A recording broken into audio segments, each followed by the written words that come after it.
hangers. Don't be too surprised. So we've already been excited by a couple of players this year. Scott from South Barwon. Yes. Kane Loftus.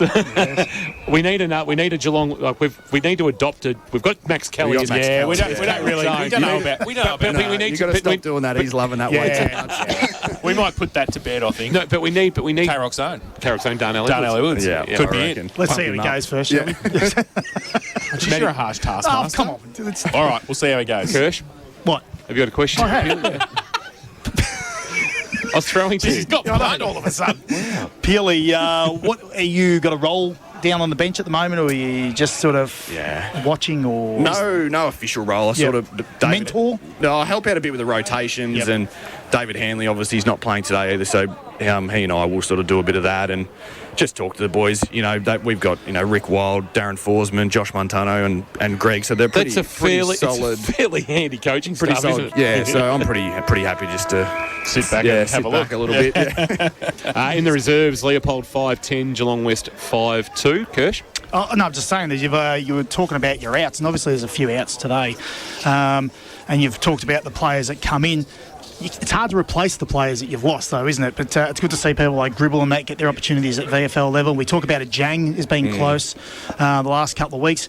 How's he been travelling? He was emergency 3 weeks ago for Werribee. So, is he close again? Any closer? I think he has to be close. I mean, he's played outstanding GFL football now for 18 months, and I think Noah went up on Friday night and by all reports played pretty well for Werribee. 18 possessions on I watched the game. He played really well. So I think for Emmanuel, he probably just needs a crack at it. And once he gets a crack at it, I think he'd be certainly up to the level. And hopefully that comes for him before the end of the year. And we love having him. Unfortunately, we don't have Noah or Chopper today, but having Emmanuel's, that's always a bonus for us when we do have him. Leopold's out on the ground, and there's a banner about to go up for Scotty Frangos. Talk to us about Scotty. He's been here longer than anybody else when it comes to playing. Was here when you got here. Talk to us about his influence on the group, and not just, I suppose, on the playing side of things, but off the field as well, where he's also coaching the development team. Yeah, Franga's obviously, he ever since I've been here, I think he's still the only one that's still around from when I first started, and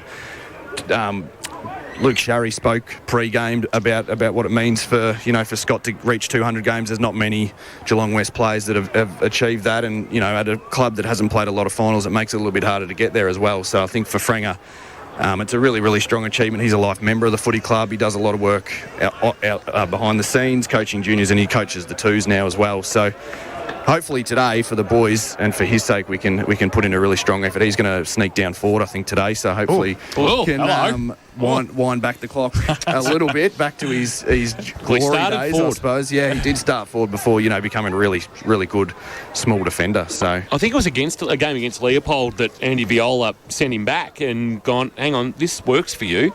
And I think from there, it probably turned his sort of his senior career around in a way, and then for a good 2 or 3 years there, he was probably the best small defender in the comp, and he got rewarded there with that Team of the Year selection as well. Well, the size of the banner is relevant to Scotty as well. Yes, it's not much to it, is it? It's not going to take his head off, put it that way. And it's unobtrusive, which Scotty is as well. Correct, exactly that right. banner is everything that represents what's good about Scott Frangos. They're sometimes the harder ones to get through. There's a lot of crate papers going into it. Whack, held together with a lot of tape. So just for the numbers, so he debuted round 1 2009 versus Grovedale. This will be his 179th first 18 appearance, and he's played 21 at 12 o'clock, most of those coming very, very early. I think other than he played one earlier, I think Joey's might have been this year he played in the reserves. He played... Was it Colac, he had a run down there. I'll tell you one thing I like, Kingy. Leopold is staying out in the ground out of respect for Scotty, which is a good thing. Yeah, absolutely. Fantastic. And we'll see him chaired off after the game as well. So Scotty Frangos, game 200. Just had a message coming through. It's from my personal KFC. It's from A. Donahue of Inverleigh. Can you ask David when he's coming home? No, that's not legit. It's not legit. It's not legit, but it's coming from me. Is there a want to finish there eventually? I don't really know, to be honest. Like, I've been at Geelong West for a long time now, nearly 8 or 9 years, and I mean, I've still got some mates out at Inverleigh. Gets to see those reptiles in the cricket season, doesn't matter. I think they're going well enough without requiring me anyway, so... I mean, to be honest, I'm pretty happy at Geelong West, and this is probably classed. This is my home club now anyway, so not at the moment. Yeah, fair enough. They're going to win one? I hope they do. If it's not this year, don't know. It's got to be But we soon. did say that 3 years ago. If they don't win it this year, they'll never win one. And now they've come back They got to again. win one. No, I think they probably are the side to beat this year. I think between them and maybe East Geelong, but they're going pretty well and starting to get some good players back into their lineup. So Well, if it's not this year and it might be next year, it might be something to think about before the year retire. Hey, Peely, good luck with the recovery. Really appreciate you taking the time to No join worries. us. Thanks, Make the most of people waiting hand on foot for you, driving you around, all that sort of thing. Milk it for all it's worth. That's it, yeah. And as they say, if you think it's right, give it another week. Yeah. Thanks for having me, boys. Appreciate it. Really Good on do. you, Peely. David Peely, good to see you here in the Carrot Box. David Peely, injured captain of the Geelong West Giants, joining us on Carrot Footy. We need to take a break, come back, and we're into it on a Sunday afternoon. Leopold, Geelong West. Looking forward to this one. Should be an absolute cracker as round 12 comes to a conclusion here at West Oval. Thanks to Abco Cafe 24/7. We've got you. Live, breathe. Carrot Footy. Tom, Lingy and Loggy on K-Rock 955. Don't crack it because Loggy said you give far too much information. That's all right. That's okay. I get it. He doesn't like feedback, and that's fine. I'm not here to give him feedback. But he's in the big boss man He's here to position take the now. feedback. Yeah. Well, you can. I've got a little box. It's called the rubbish bin. He sort of prefers the dictator style of management, Yes. does he? Yeah. Okay, all right. Emphasis on the first half of that word. It's All right. Saddam, Lingy, and Loggy. All right. I cannot grow that impressive of a beard. You know that. I know that was a facial hair gag. Tom, Lingy and Loggy. 6 a.m. weekdays. K-Rock 955. Find your perfect fit at Swim Sport and Leisure Centre. One membership. Access to 6 centres across Greater Geelong. Footy fans, now there's a better way to get to the game. Forget the hassles of driving down the freeway or squeezing onto a train. Take a spacious, comfortable, fast ferry direct from Geelong's waterfront and make getting to the footy stress-free. With a fully licensed cafe on board, enjoy a snack on the way over and a beer or wine on the way home. Your trip to the footy is now more fun. Book footy ferry tickets at portphillipferries.com.au. Now at Harvey Norman. Philips Essential Extra Large Digital Air Fryer. Hot price $199. Exclusive to Harvey Norman. Samsung Quad Door Fridge. $2,599, save $500. Save $700 on the LG 65-inch OLED Smart TV. Only $3,795. Sonos 1SL Smart Speaker, $245, save $40. More great deals on now at Harvey Norman. Easy parking at 2 great locations, Corio and Warn Ponds. Why does Abco Cafe 24/7 coffee taste so good? It's the ingredients and care in every cup. It's our signature blend Gigante beans and fresh pure milk. Our beans are specialty roasted with milk textured until silky smooth for an award-winning cup of coffee. And this month at Abco Cafe 24/7, you could win free coffee for a year. Just buy a cup of barista-made coffee to enter. Win free coffee for a year at Abco Cafe 24/7. We've got you. Hi, I'm Patrick Dangerfield. When you're on the highway to the danger zone, make sure it's in a Rex Gorell new or used car. Rex Gorell just can't be beaten. They top the ladder when it comes to range, service, value and quality. So you'll only get the best when you buy your car from Rex Gorell. Family owned and committed to Geelong. Do what I've done. Join the winning team at Rex Gorell. Rex Gorell, Fine Street on the Trobe Terrace, Geelong. Visit rexgorell.com.au. LMCTs 1308 8349. At Metricon, we build amazing homes. And we're a local builder with local offices and local displays, all run by local people. And as Metricon is Australia's #1 home builder, our trades and buying power mean we can get you into your new Metricon home with confidence. We're regional Victoria's local builder. So talk to us and love where you live. Metricon. CDBU 52967. If shopping local is important to you, try the Sandman's Geelong-made mattresses. They're some of the best money can buy. These two-sided mattresses are so comfy and made to outlast any other. Plus, with a huge range of timber and fabric bedroom furniture and caravan mattresses, at the Sandman, you're spoiled for choice. With free delivery and mattress removal, sleep better with the Sandman. Visit the huge Grovedale showroom with lots of easy parking or shop online at sandman.com.au. Thanks to our #1 ticket holder, ABCO. Fueled by ABCO Cafe 24/7. For the bounce for Team Tyre Power and the Ponds and Norlane Hotel. Relax and catch up with friends at the Ponds and Norlane Hotel. We've got the toss of the coin out in the middle, and Jackson Collins, the acting captain, against Marcus Thompson with the toss of the coin. Chris Nichols, you're down on the ground getting the New Balances a little bit muddy. They are a bit muddy. Leopold won the toss and are kicking to the northern end. Northern or Old Saleyards end. Old Saleyards end, yes.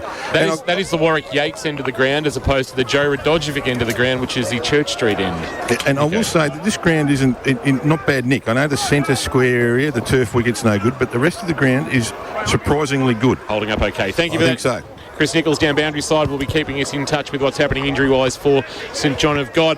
Head-to-head for Geelong Insurance Brokers, please. Matty Kershaw, what is the head-to-head you're keeping an eye on this afternoon?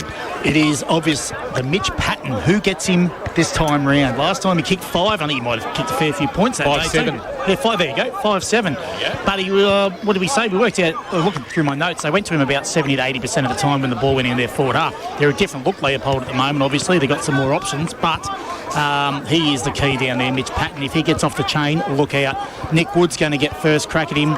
We know Nick Wood's a solid defender, but today Mitch Patton holds the key to Leopold's fortunes up forward. So that's our head-to-head for the day. Okay, that'd be interesting when the ball hits the ground. Wood's a little bit more taller. The agility, we'll see whether that match-up works early, so we'll keep a close eye on that one. Geelong Insurance Brokers, covering Geelong for 29 years. Check out geelonginsurancebrokers.com.au. We ran the Twitter poll, as we always do, and from that Twitter poll, can tell you that Arthur would have been part of that. Plenty of votes on the Twitter poll, thanks to KFC. Now, join the KFC workforce and have loads of fun. Check out careers.kfc.com.au. Thanks to the Hosking family for feeding us, as always, and appreciate the lunch that we had with the piece of chicken and the burger. It was very, very nice. Now, the poll can tell you from this poll, as I just try and find it here on the KFC Twitter, 80% Leopold, 20% Geelong West on the KFC poll. What that actually means, absolutely no idea.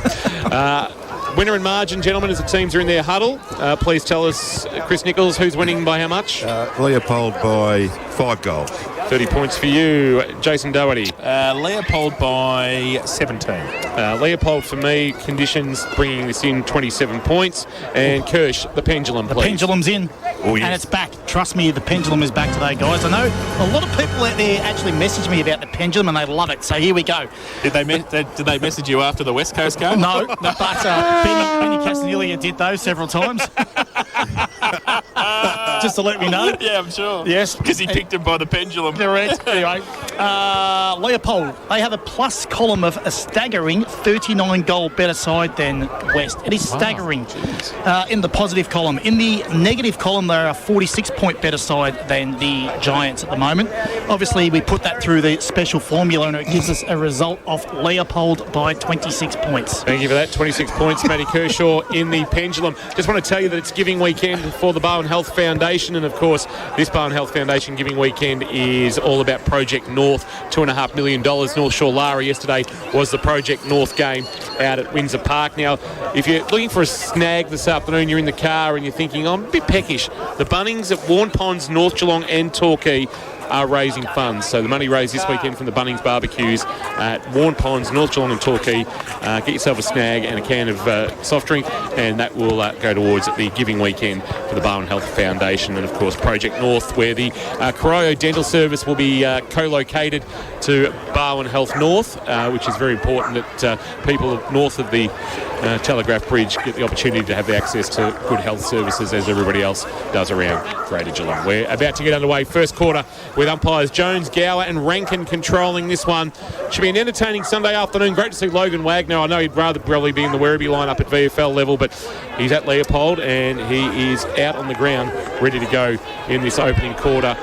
Tyler Watts will wear the long sleeves. He'll go up against Connor Giddings in the ruck. Good crowd here too, Kingy. Great crowd. Leopold are well followed and have been, obviously, even from their Ballerine days. They always draw a crowd no matter where they play. So first quarter underway thanks to Harvey Norman. Here's Jason Doherty on K-Rock Football. So it's going to be Giddings to start in the ruck for Leopold up against Tyler Watts. Umpire Jones throws the ball in the air. Watts gets it down. Free kick found already in the middle. And it's going to go to Geelong West. It's going to Edwards. He started in the middle on Logan Wagner. I reckon that's a Wombat Gully Plan Farm matchup. Yeah. And he goes short. and finds Lovell, who goes laterally to Mrs. Slocum, who takes the mark on centre wing. He gets the K-Rock's own. He wants it back, I think. Max Kelly inside 50, and he's going to do well to become K-Rock's own as well. Gets to Tyler Watts, who takes the mark 35 out, 45-degree angle. I like that from Watts. He pushed really hard forward offensively to challenge the Leopold ruckman, and he did challenge him in none other fashion than taking a mark inside forward 50. I'm right behind this. So early. Rock Dog is behind this. Tyler Watts, who got the first tap, which didn't really mean much, was a free kick in the middle for the Giants, and this would be a very fresh and good start for the home side. He comes in southern end of the ground. It was a run in Ben Brown style and then a stop, and he could have kept running, I think, because he's missed it. Yep. To the near side and through Bad miss. for one behind. So first score of the afternoon, and that is on the Harvey Norman K-Rock first quarter scoreboard. Backs to mention Marcus Thompson will be a nice little matchup as well. Kicking duties in the hands of Matthews, and the Hoppers crossing product sends it towards half-back, looking for a fly from Jennings, who was able to cause a spillage. Jai Thompson's handball missed its target, but Hughes came for Leopold, wrapped up in a tackle by Evans of West, and we'll get a ball up at right half forward. Just below the scoreboard, thanks to Harvey Norman, that shows West with an early lead, one behind Leopold, no score. Umpire puts it into the air. Watts going at it against Jennings. Here's Hughes with a handball release to Jai Thompson, who's wrapped up in a tackle, tried to get a handball back to his brother Marcus, who turned 27 during the week. Couple of birthday boys for Leopold during the week. Marcus Thompson, 27, Sam Hughes, 32, who's, I think, been controlling the fortunes of the St Joseph's College First 18 in season 2022. Watts gets it down. Lovell at the front. Inside 50, 2-on-2. Collins puts a hand up, can't take the mark, off hands. Fresh air shot came from Moi Moi through the middle.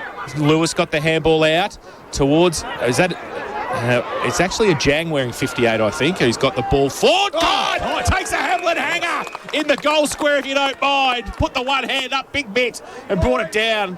And it's taken the mark, only 10 out from goal. I think a Jang's wearing 58. And I think Edwards is wearing 65. Right. We have... I think that's what it is. Right. So, doesn't matter though right now for Angus Codd, because he has got the footy 10 out directly in front, taking a great mark. And they've had all the play in their forward 50, the Giants, in the first 3 minutes of the afternoon. He's going to come in left foot style and keeps it low. And has just got it in. He made the goal umpire work frantically there to his left-hand side, but he's put it through, and great start for the Giants. They are 1-1-7. They lead Leopold. Yet to score, Harvey Norman, K-Rock, first quarter scoreboard, 3 played. Good start by West. They're coming off a game where they only had 20 inside 50s, and opportunities certainly dried up for them. But I was wondering who was going to kick their goals today. We know it's got to be Collins, but it's good to see Codd stand up early, and they've got to take the most of their opportunities forward. Leopold have hardly touched the ball, fellas. Yep, hands on pill, haven't got it. Umpire putting it into the air in the middle and winning it. Giddings, wonderful roving Mensch, hit it at pace and then snaps a kick inside forward 50. Leopold brought it to ground. Chance for West, but no clear pick-up. And here's a Jang head over the footy. Well, wonderful pick-up, Kelly in the wet, but under pressure. His kick was a scrubber inside 50. Mayborn one way, Collins the other. Rolling ball. Chance for Watts, jamming on his left boot. It's a kick that goes up the chimney. It's a high ball, looking for Codd. Good spoil from behind, knocked it away. But the front of the pack is Lovell for West. Handball out the side door. Codd a chance for a second. Left foot shot, not bad. Pushed it across the face though, and through for a minor score. So 1-2-8, all the attacking West to the Church Street end in this opening term that's gone 4.5 minutes on the Port Phillip Ferries time clock. So Gordon with the kicking duties for the Lions. It's got Thompson short. He elects to go to the outer side though. Go outside 50 with the kick. Packed there, 2-on-1. Mensch at the back, makes it 3-on-1. Wheels around on the left. Up the shot tower towards 50. Punched away by Marcus Thompson over the top of Lovell, who's bought his own footy this afternoon so far, and we will have a boundary throw-in. Burgess and Moi Moi's a nice little battle too up forward. They've made a few changes with their line-up, the Giants, haven't they? We obviously knew Frangos, but Moi Moi up there as well, not further up the field. Yep. So boundary throw-in. Giddings got it down to the front. Mensch roved it, got it to Lovell. Kick was partly smothered. Moi Moi comes out at pace and gets it. Evans around the corner, left foot, kick! Oh, Codd comes at it, can't take the mark. Ball spills free, falls to the side of the pack. And ball still in dispute, about 30 metres out from the Giants' goal. Pack develops. Jai Thompson's in there. And the umpire's going to come in and ball it up. 1-2-8 the Giants, leading Leopold. Yet to score, 5.5 played, first term. So about 25 from the west goal. Umpire Jones puts it into the air. Tapped down by Giddings, roving by Jai Thompson. Handball missed the target in Matthews, but Moi overrun the loose footy and missed an opportunity. Thompson had to come again, dived on the footy, so did Mensch. And it's locked up, and it's still in the Geelong West attacking zone, about 15 metres from goal. So a real opportunity here to bang another one on for the Giants. As umpire puts it into the air again, tapped down by Giddings. Here's Thompson doing some wonderful roving. That's Marcus, and jamming it on his right boot to half back. No mark taken by Lockie Hanley. No David today. A handball back, and a short little left foot kick is okay for a Jang. And the mark is taken about 47 from goal. Jai Thompson standing the mark. And Emmanuel Ajang, normally in the number 33, wearing the number 58, which threw us out. Numbers all over the shop here for the Giants. Long point. Well, could well be. He just sits it up to about 20 out from goal. Lewis is his marking target. He can't take it. Front of the pack, Hughes gave a handball off. Marcus Thompson, high kick again. They got numbers, West, including Evans, but he couldn't complete the mark. Handball on the up from Scott was good to Wagner, and Leopold are out for the first time. He goes towards half forward with the kick. It's a 2-on-2. Hanging back there. Can't pick it up, though. That was fleeting for Geelong West. Happy to see it over the boundary line in the end for a throw-in. And we'll have it on the outer side. They were set up pretty well then, West. They've actually thrown Leopold's structure out of whack a little bit because Patton's having to get the ball up centre of wing, so they've thrown him out a bit. In front, Watts got the tap down. Thompson got it away. Wagner got his head ripped off. And he gets up pretty quick. Gets the kick laterally. Just inside the field of play. Hughes takes the mark right on centre wing on the outer side. Interesting lateral kick there, Jace. Ball inside towards half forward is okay. And they're going to try and move it quickly. Herbert gets it towards the top of the square, off the back of the pack. Leopold with the numbers. Handball over the top, punched away by Slocum. And they're going to be able to run away through Moi, Geelong West across half back. He has a bounce and then just steadies and kicks now towards half forward. Looking for Collins in a one-on-one. Jennings couldn't complete the mark. Knocked it to ground level. Numbers at ground level. I think it was Codd with a handball on the up was okay. Moy's got it now. He's kicked wonderfully smothered. And it's going to roll to the boundary line. And Drennan sees it out. Tom Drennan, I'm guessing Gareth's boy. I would guess so. And, I feel like I've gone back in time with a Drennan and a Kelly running around for Geelong West. Just need a Gribble out there, and really I'm stuck in 1996.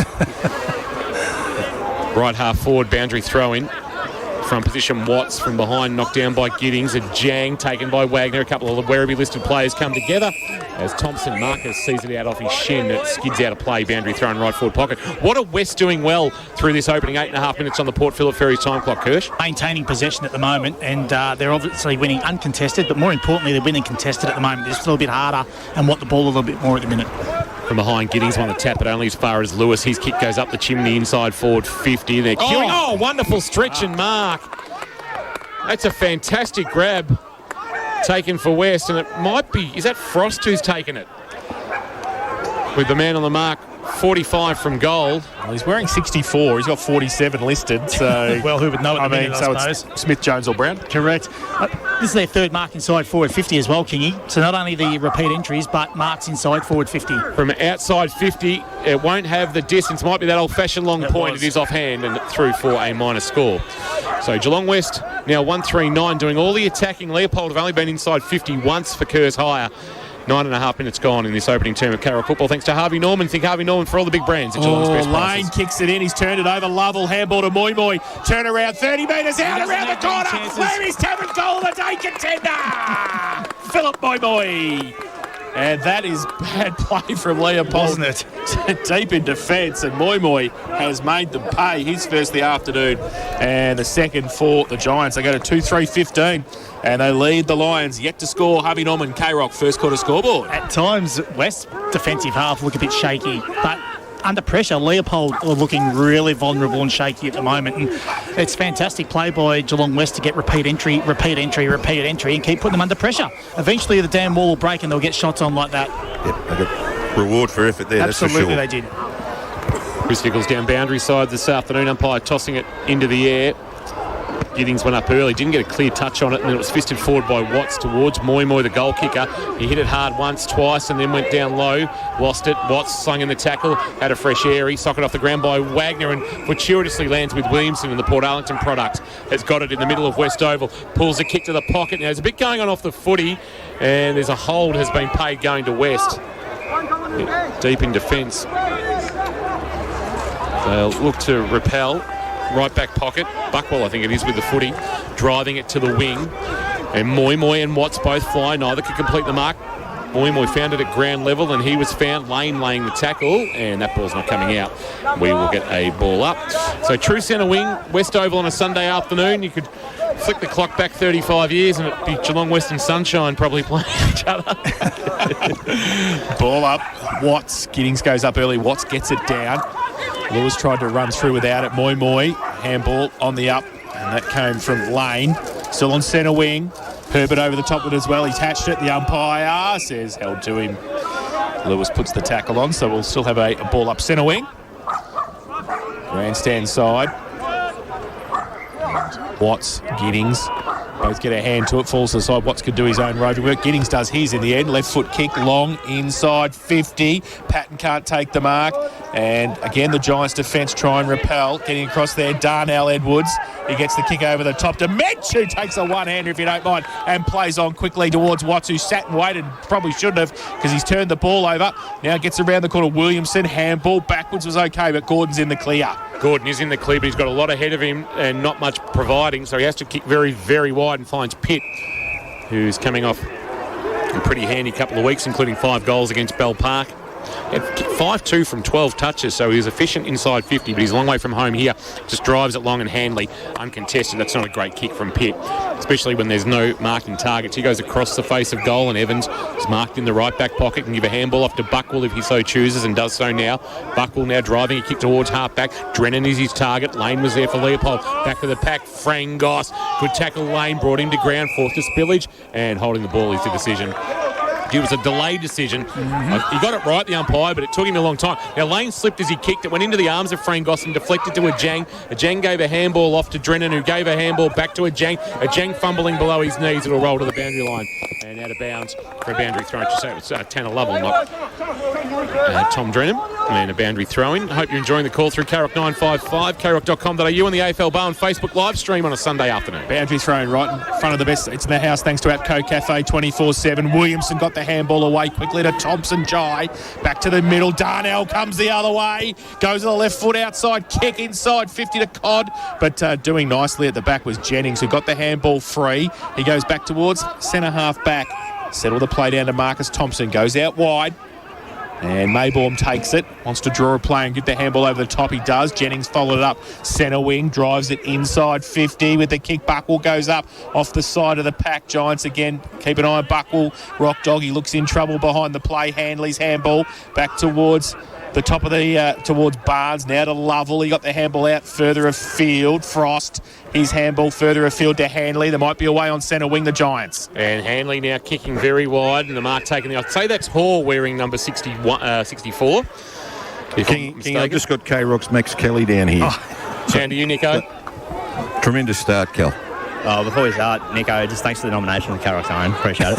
But, the boys are up and about. We've had Scotty's 200th. We've got a lot to play for today, so they're pretty revved up, ready to go. And Luke Sherry spoke very well of him pre-game. Yes, Budge. Not many players on the team, though, Budge, but definitely inspirational, so yes, the boys getting another one. But, we're ready to go. Now, while we're talking to K-Rock's own Max Kelly, there's been a soccer off the ground, and Tom Drennan has kicked the first goal of his career, so they got it in long, and the ball has bounced into the goal square, and Drennan has volleyed it as it's set up off the bounce through for a goal. They've got their third. They now lead 3-3-21, I should say, playing no score in this opening quarter. So this is turning into a bit of a turn-up 14 and a half minutes into the opening term on the Port Phillip Ferry time clock, Kirsch. A little anticlimactic for the kid kicking his first goal in GFL football. You'll probably want to go back and listen to it. Well, you know what? If he's going to be K-Rock's own Max Kelly, he has to commentate that stuff as that goes ahead. And then on the flip side of that, no one really went to him after he kicked the goals. Just game on. So go back to the centre. Exactly. And they are back in the centre, and Watts gets it down. He gets it towards Barnes and also Lovell over the top of it. Marcus Thompson kicked nowhere to Slocum, who came off the wing.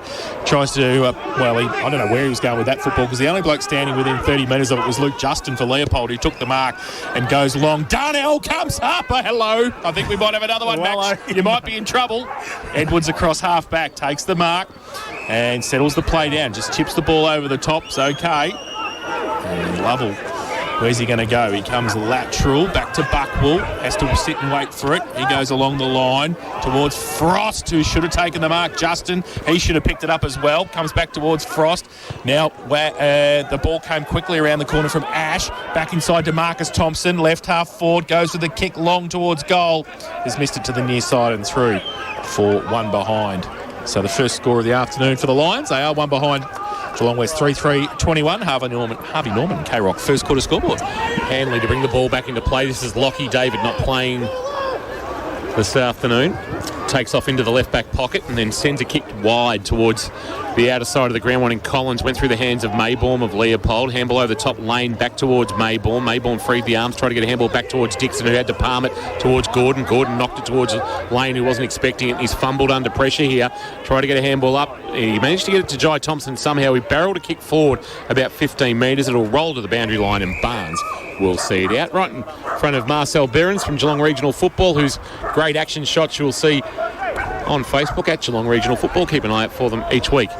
Great supporter of K-Rock Footy and krockfootball.com.au. Boundary throw in. Watts gets it to the front of Jang by himself. Clearing right foot kick towards half forward. Over the back. They just stand their ground though, Leopold, defensively there. Dixon takes the mark. Goes out wide. Turned it over though.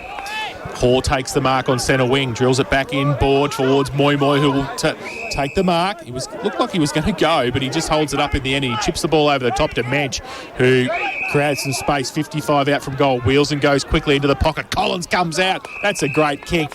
Mensch, you just said, run onto it, Jackson. I'll give you the football. And in front of the scoreboard, Jackson Collins has taken the mark and will shoot for goal from 30 metres out. Superb football then, boys. They look a bit shell-shocked, Leopold. They do. And it's noticeable down here on the ground too, mate.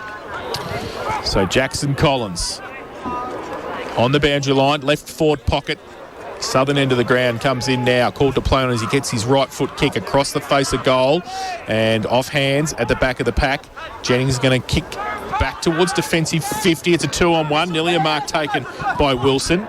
Couldn't complete it though. Evans for Geelong West tries to keep it in, can't do so. Ooh, and then slipping over was Wilson on the bike track, which is surprising at Geelong West, and we'll have a boundary throw in. And that big gutter that goes in between the grass. The gutter's the worst bit. Yes, it's a shocker.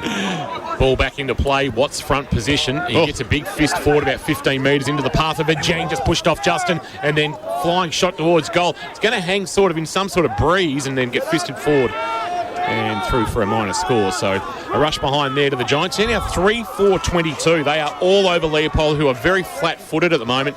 The Lions are one behind, so a 21-point Giant lead in this opening turn thanks to Harvey Norman. Lane kicks it in, goes long, and outside 50, punched away from the pack. And the numbers with Leopold. Wagner gets it to Herbert, who runs through centre wing and takes a bounce, takes another bounce as well. Now he goes short with the kick is okay. Patton takes it. 50 from goal. And he's going to go back. He's gone on the Brett Lee run-up, so he'll kick from about 45. Beautiful play then by Patton. Beautiful lead. He's on the boundary line with this kick, and Kirsch to say they need this is an understatement. Yeah, absolutely. He'll take his all. So Patton, he kicked 2 last week against Bell Park. 2-5. 2-5. Comes in with a right foot. Gives it a good. He's happy that's with a it great too. kick. No, goal umpire was not. Missed. He didn't move too much, the goal umpire, and then went one behind. So he sold us all up the river there. So one behind to Patton, 2 behinds to Leopold. They trailed Geelong West 3-4-22. Harvey Norman, K-Rock, first quarter scoreboard. We played 20 minutes on the Port Phillip Ferries time clock. Port Phillip Ferries. There's no better way to travel. Short kick in is marked by Kelly in the left back pocket. He'll loop a handball over the top and then another one over the top that sets a little bit of a task there for Joel Fleeton. But they're going to get a trouble. Kelly came again with a handball out. Now on the bounce, it's taken by Maybaum. He's going nowhere, and we will get a ball up. Josh Dwyer was the man involved in the sequence of play. Umpire tossed it into the air, right half forward for Leopold from behind. Giddings wins the tap down, attacking it hard. Lovell didn't take the footy with him. Watts giving it to a Jang. Jang's right foot kick floats towards the wing, using the body well and taking a nice mark. There's Matthews, who's really come on in leaps and bounds in his second year. Drives a kick inside forward 50. Going up was Dwyer off the hands of the pack. Quick snap. Might have been touched by Wood. Like a goalkeeper deflecting it over the top of the bar. The shot from Bailey Kelly was knocked through for a behind by Big Nick Wood. And another minor score for the Lions, who are just starting to win some footy but can't put it on the scoreboard. They're 3 behind. Geelong West 3-4-22 as we approach 21 minutes gone on the Port Phillip Ferries time clock. Evans plays on from full back, goes wide with the kick. K-Rock zone takes the mark just inside the field of play. So, and a bit of candy too from Max Kelly, if you don't mind. Right foot kick towards centre wing, and the candy was pretty good. The kick was terrible. Was out of bounds on the full. Oh dear. And he's got to be careful. Edwards is coming up, I think, K-Rock zone. But anyway, kick over the top. And Maybaum takes the mark in front of Slocum. Still on centre wing on the outer side. Not much movement at half forward for Leopold, as he's going to drive it long inside 50. Well, a couple of players fell over. The only one who didn't was Jake Pitt. And he stood tall and took the mark and will shoot for goal from 35 out directly in front. Around the grounds for Leopold Sporties. Richmond now lead Geelong in the VFL 85-81. 21 minutes gone in the final term. Pothole left came back here and Geelong went to sleep. So, Jake Pitt, who kicked 5 last week against Bell Park. Chance for his first and the Lions first. That's pretty close, but I was going to say that's not going to be their first, I don't think. He's missed it to the near side. Through for another behind. So they are 4 behinds, Leopold. Geelong West 3-4-22. Harvey Norman, K-Rock, first quarter scoreboard. They are enjoying a bit of time in forward half though, Jace, but they need to get some scoreboard pressure on here. Dwyer to bring the ball back into play. We'll get to Chris Nichols in a moment just to talk about the breeze and whether there's any impact blowing to that end. And Leopold might be wasting it. Dwyer goes very, very long towards the outer side, and Matthews stood tall as bodies crashed around him. He'll come inboard with a well-weighted kick to Jai Thompson. Haven't caught a lot of since early in the contest. He tried to get Moy to get off the mark and get 50. He goes short to Lane, and Lane is marked a long way from home. He'll play on quickly and swing onto his left boot. Once again slipped as he kick, might need the long stops. Ball spills into the path of Williamson. Lane will come again, head. Moy was high. That should be a free kick against Philip Moy, and it is. But Lane just twice now has been able to find his footing and steady when he kicks. As we go to you, Nico, the breeze, is there any advantage to either end? No, it's just a westerly, mate, so you've got to play the west side of the ground to attack. So he's got to kick this out to the left-hand goal post, and it'll just go back beautifully on the breeze. We're right behind this, Nico. Nick Lane, just the one goal in his very short career. He has started at maybe too far left, not far enough left, I should say, and as a result, although there's a mark being paid, it has been a mark paid. Yep, Pitt. And I think Pitt's been paid it. Yes, he has. So Tyler Watts has got a wry smile on his face. Now, I don't know whether that's a wry smile to say, come on, I had a piece of that, or I can't believe I've been outmarked here. Or didn't punch it.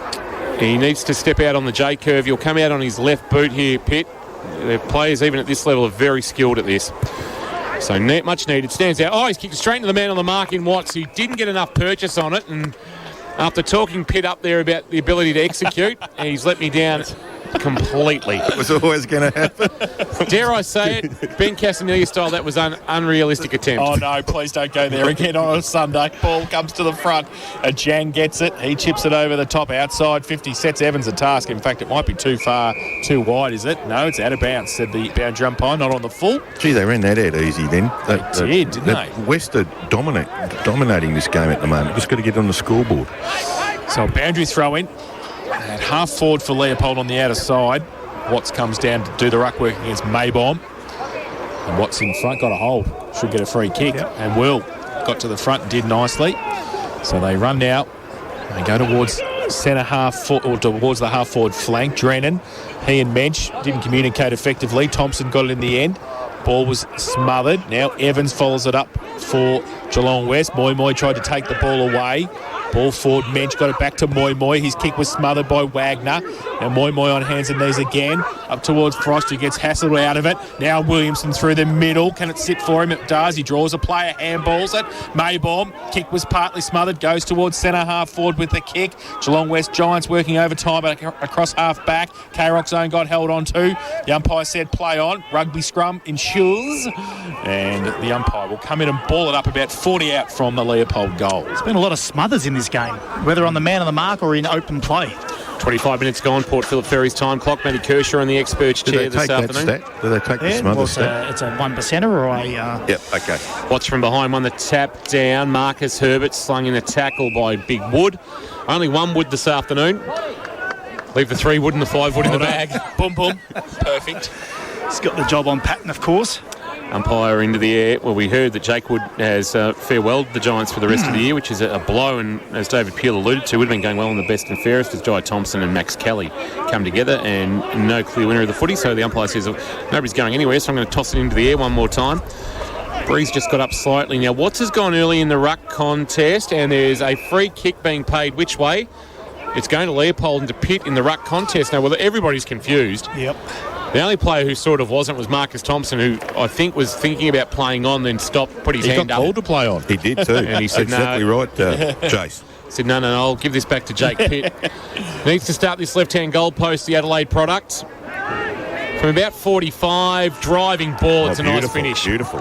He's read the breeze nicely there, Pitt. He's learnt from his teammates' mistakes previously, and I know the margin's still 12 points, but you've just got the feeling that Leopold have got themselves, if not back on an even keel in terms of the tempo of the game and control of the contest, maybe even slightly in front, Kirsch. Well, the inside 50s have dried up for West, really. They're getting it to the top of their 50 or the centre half forward area, and I guess Leopold are having some favourable time of ball in forward half. We've mentioned it throughout that call in the last 7 minutes that they've had time in forward half. Just haven't been able to kick a goal. 26 minutes gone, they've kicked their first, but I just reckon they're turning the tables a little bit with possession. So back to the middle. 12 the difference. Close to quarter time here at West Oval. Richmond's going to get some small revenge for last night. They're going to win the VFL. So Watts gets it down. Lewis in the middle. Got the kick away under pressure, but Lane falls into his hands. Takes the mark at centre half back. Comes towards centre wing with the kick. It's good. And finds Ash. Right on centre wing, plays on now, goes to centre half forward for Leopold. Good mark getting back there was Lockie Handley, who wants to switch it to lateral to Evans, who takes the mark in between the back pocket and half-back flank. 27.5 played first term, Port Phillip Ferry's time clock, so late stages of this quarter, he goes back across to face the goal towards Handley. He just chips the ball up top to Mensch. So just controlling the ball here in the last couple of minutes. The Giants, he goes short, lead up, and mark taken by Dwyer. He goes out wide. Oh, gee whiz, was that high? And Geelong West Giants play it down. It's Wood, and it's 50. Well, he hasn't really moved. Got the peepers on him, and he's not in a good way. And not sure, didn't pick up the Leopold player who came in the other way. There. Was it Luke Justin? It might have been. I'm just having a look. He's running next to the umpire, the controlling umpire, who has given the 50 metres. He's making his way to his feet now. So but he's a bit sick. That is Luke Justin. So good call, Kingy. So Geelong West have got the ball 55 out from goal. They go to the top of the square. Drennan over the back, can't take it. Mensch, he can't take it either, and it's out of bounds in the left forward pocket for the Giants. Deep into attack. 29 played first term. Listen, John of God, he's not a well boy, Nico, is he? He's really taking his time over there. Yeah, he's ill. Bleeding from the mouth too. Right, so it'll be interesting to see if there's concussion. We won't see him again today. Been playing well. That matchup would be interesting to see. He goes to Patton then in the Geelong Insurance Brokers. Last couple of weeks I've mozzed the matchup. Yeah. Jeremy McGovern and... Right, just there we go. Look, just suddenly dropped that I was on an AFL broadcast. Just a drive-by. Jerry McGovern, Nick Woods, Jeremy McGovern. Magnificent, yes. Magnificent, mate. Nice. Giddings got high, and he got a little piece of it. Cod caught one high up. I didn't see it. Justin with a kick out of the pack. Barnes head over it, flicked a handball up. Mensch sold some candy, and then his handball, that's holding the ball because it wasn't a clear possession. Good tackle there by Marcus Thompson in the right back pocket. They'll maybe look to open up the broadcast side here. Hughes, who we haven't called a lot of, providing an option, but Thompson says, I'm not going to get the kick there, so I'll drive it along the outer side line. And Barnes, reading it best, takes the mark. He's got it. True centre wing out of side. They're just holding firm here for the moment, the Giants. While Leopold just making a little play on the game. They've just controlled the footy for the last minute and a half or so. Shorty goes to Buckwell on the centre wicket table. Drives it to about 28.5 out from goal. Siren goes. There'll be no mark paid. And that is quarter time here at West Oval. Geelong West 3-4-22. Leopold 1-4-10. Chris Nichols is quickly out onto the boundary. He's going to have a very quick chat with former Leopold captain Jai Thompson, who's down boundary side. Thanks for your time, Jai. They jumped you at the start there, mate. Yeah, well, we've actually had some pretty slow starts in the weeks prior, so we actually wanted to start better, but they jumped out of the gates, and we've just got to claw our way back now. Yeah, so you got the last goal, so you missed a couple of set shots, so you're getting the ball. Yeah, plenty of the footy. We just got to put it all together. A few turnovers. Boys a bit sloppy. Just got to start fixing some things up. Thanks, mate. All the best. Jai Thompson with Chris Nichols down boundary side there. Good to see Jai Thompson back playing footy too after missing all of the 2021 season with a knee injury. 22 Geelong West. Leopold 10 around the grounds for Leopold Sporties.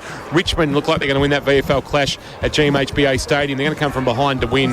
They're 103. Geelong just ticked over to 89, so 14 points the margin in that one. At Marvel Stadium, not at Marvel, down at Blundstone Arena, I should say. Adelaide 55 leading North Melbourne 34. And the Falcons are in action against the Murray Bushrangers. That would almost be done at Avalon Airport Oval. Kirsch, score update. 20 minutes gone in the last. 25-point lead to Murray, 59-84. Okay, quarter time here at West Oval on a Saturday, or make that a Sunday afternoon. Just so used to saying Saturday afternoon, but it is Sunday afternoon here at West Oval, and it's Geelong West 22 leading Leopold 10. We'll take a break. Back shortly. Thanks to Abco Cafe 24/7. We've got you. Live, breathe. K-Rock footy. Wind, rain, cold.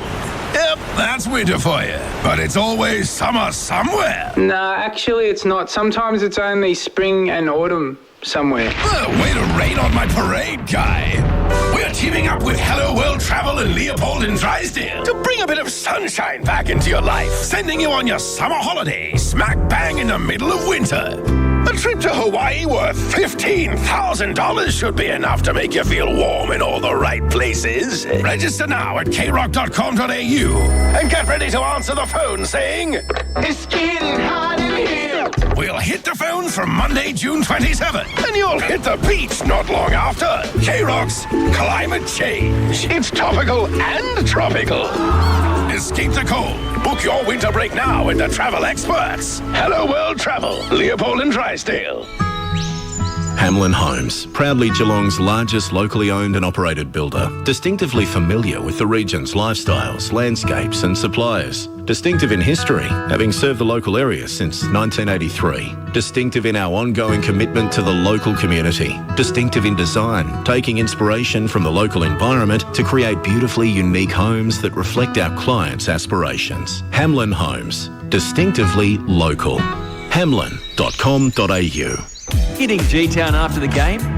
You know where you're going to end up, don't you? Lammy's. So why not start the night strong? There's nothing that's more iconically Geelong than our very own Lammy's sesh. Get your weekly dose of great tunes all night long. Give yourself something to talk about Monday. And remember, never, ever lamb alone. Lammy's Tavern, open from 9 p.m. every Friday to Sunday, with free entry before 10 p.m. Lammy's, you know where to go.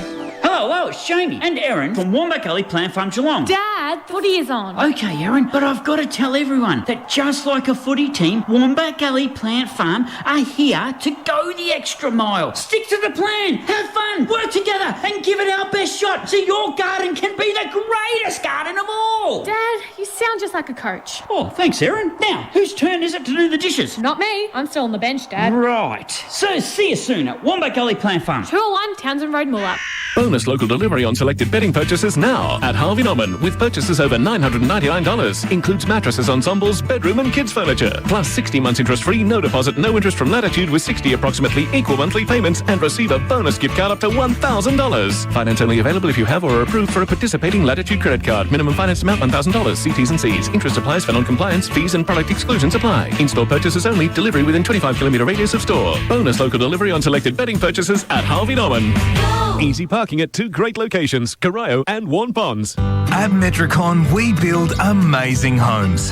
And we're a local builder with local offices and local displays, all run by local people. And as Metricon is Australia's #1 home builder, our trades and buying power mean we can get you into your new Metricon home with confidence. We're regional Victoria's local builder. So talk to us and love where you live. Metricon, CDBU 52967. Thanks to our #1 ticket holder, APCO. Fueled by APCO Cafe 24/7. Jang wearing 58, I think, who's got the ball forward. God! Takes a Hamlin hanger in the goal square, if you don't mind. Put the one hand up, big bit, and brought it down. And it's taken the mark, only 10 out from goal. Lane kicks it in, he's turned it over. Lovell, handball to Moy Moy. Turn around, 30 metres out, around the corner. Larry's tapping goal of the day contender. Philip Moy Moy. Yeah, Philip Moy Moy is fun to watch, and there were 3 goals from Geelong West in that opening term. Leopold have just broken from their huddle. Chris Nichols, down to you. Well, they went into their groups, Leopold. I listened to them, and it was a player-led. It was very self-regulation. They were basically geeing each other up. Coaches didn't have to say much either, and then Buddha just put the polish on it and just said, stick to the system, but boys, we've got to get the ball. It's a very simple game. If you have the ball, you control the game. If you don't have it, the other mob control the game. And at the moment, Geelong West are controlling the game. 3-4-22, they lead Leopold. 1-4-10. 103-89 the final score in the VFL clash at GMHBA Stadium. The Cats beaten by 14 points, so they stay adrift of the top 8 for the moment. Jai Chalcraft with 35 possessions. It was impressive. The St Mary's listed at midfielder. Cooper Stevens with 28, Quinton Nark with 24 for Kerrs High, 21 apiece for Dempsey and Higgins. In terms of goals, there were 2 for Evans, 2 for Neal, 2 for Radigalia. Toby Conway with 12 possessions and 26 hit-outs, 4 clearances as well for the Cats after losing the Conway Cup last week to his brother when they got beaten by Werribee. But the Cats have now, I think that's 2 if not 3 on the bounce they've lost now at VFL level. Definitely last week and this week with losses. So players in position, not too far away from this second quarter getting underway thanks to APCO Cafe 24/7. 2 ruckmen are ready to go, Giddings and Watts, and so is Jason Doherty on K-Rock Football. And Watts it is who goes up against Giddings and gets a big thump down to Mencho. Umpire Jones down in the middle as well. And Bench can't pick it up. Thompson was right next to him. Marcus and Jai. Jai got it out. Now they go to Hughes. Runs along centre wing. Kick around the corner for Leopold. Came inboard from... that was Burgess who got the kick in, but it was K-Rock's own. Darnell Edwards, if you don't mind, takes the mark. He's a good size. Easy. Used the ball okay too, yeah. He got the ball to the opposite side back pocket and then drive the ball long through Fleeton, who goes outside. Is that a push? The umpire said it is. It's a play on advantage. So they go inside 50. Patton, oh, good punch away though. Dwyer in front. And Mitch Patton was waiting for it to come over the back. Dwyer put his big mid up, put it through for a rush behind. So 1-5-11 now the Lions. The Giants 3-4-22. APCO Cafe 24/7 K-Rock second quarter scoreboard. He has the job obviously on Patton now that Wood's gone off. Geelong Insurance Brokers head to head. We'll keep an eye on that. Long kick in Dwyer, got over the top. Handball out the side door. Might have been Codd trying to get it on to Lovell. It's come back to Codd and we'll get a ball up at left half forward. Just an update for St John of God on Nick Wood. What have you got for us, Nico? Over now, I'm just wandering over now to get the update, mate, of Matt. So thank you very much. I'll report in. Jang to Slocum for the Giants at right half back now. He drives a kick towards inside forward 50. Oh, down low. Hamlin hanger contender from Dixon. That's a good slips catch. Diving. He had to take it too because if he didn't, loose footy was ready to be pounced on by a couple of Giants. Dixon's kick is okay to the wing to Burgess, so it's good to see back after a hamstring injury suffered against Newtown in round 2. It's called to play on, and he's going to send it long inside forward 50. It's a high ball. Pitt will set himself. Couldn't complete the mark. Front of the pack, Williamson. Good tackle, Buckwell. And the umpire says at the top of the 50-metre arc, I'll ball that one up. 22 playing 11, West leading the Lions. Kingy, Nick Wood has lost a tooth and is concussed. So we probably won't see him again. Ball to the side of the pack from the ruck contest. A Jang outside of the right foot towards Frangos, who defensively punched it on.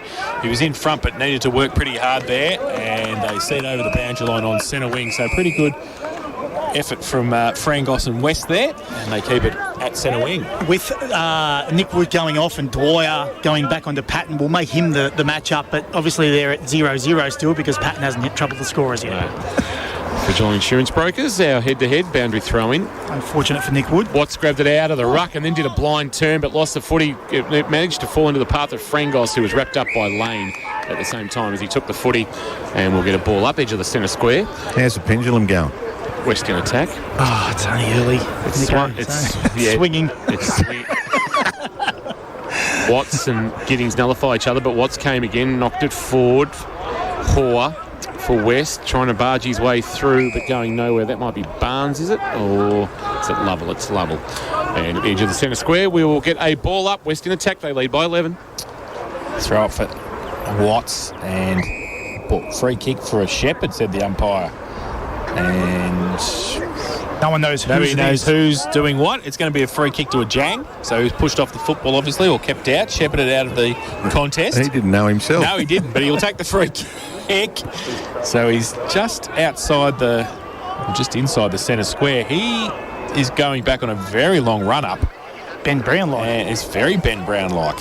And he's going to have to kick this from 57 metres. Who goes up with the right foot kick, goes to the top of the square. Big pack there off the side of the pack. Moi fighting hard for it. The ball was thrown out towards Frangos, who gets wrapped up in a rugby-style tackle. And the umpire will come in and ball it up. Cod getting off the ground as well. So deep into the Giants' attack. That wasn't a good kick, Kirsch. No, it wasn't. Top of the square if you can't make distance. Free kick found over the shoulder, and Watts can't believe he's given it away. Free kick going to Connor Giddings for the Lions. Gives a handball off to Lane, who on his left boot sends it outside defensive 50. Morning Mayborn knocked away by Slocum, was good defensive play. Ball rolls towards the boundary line and out of bounds for a boundary throw-in. So the game settled into a bit of a lull for the moment. 3-4-22 Geelong West, Leopold 1-5-11. So the only addition to the score, a rush behind to Leopold since quarter time. The boundary throw-in will favour Watts, who almost sort of just grabbed it and palmed it to Mensch. Mensch gave it to Slocum. He gave it back to Mensch. Handball over the top, missed Barnes. Jai Thompson got in the way for Leopold. Gave it to Wagner. Wagner now kicking to a one-on-one, and Pitt outpoints Joel Fleeton and marks for Leopold. Swings, turns and kicks, looking for a lead and finding one. It's a good mark too, taken by Ash.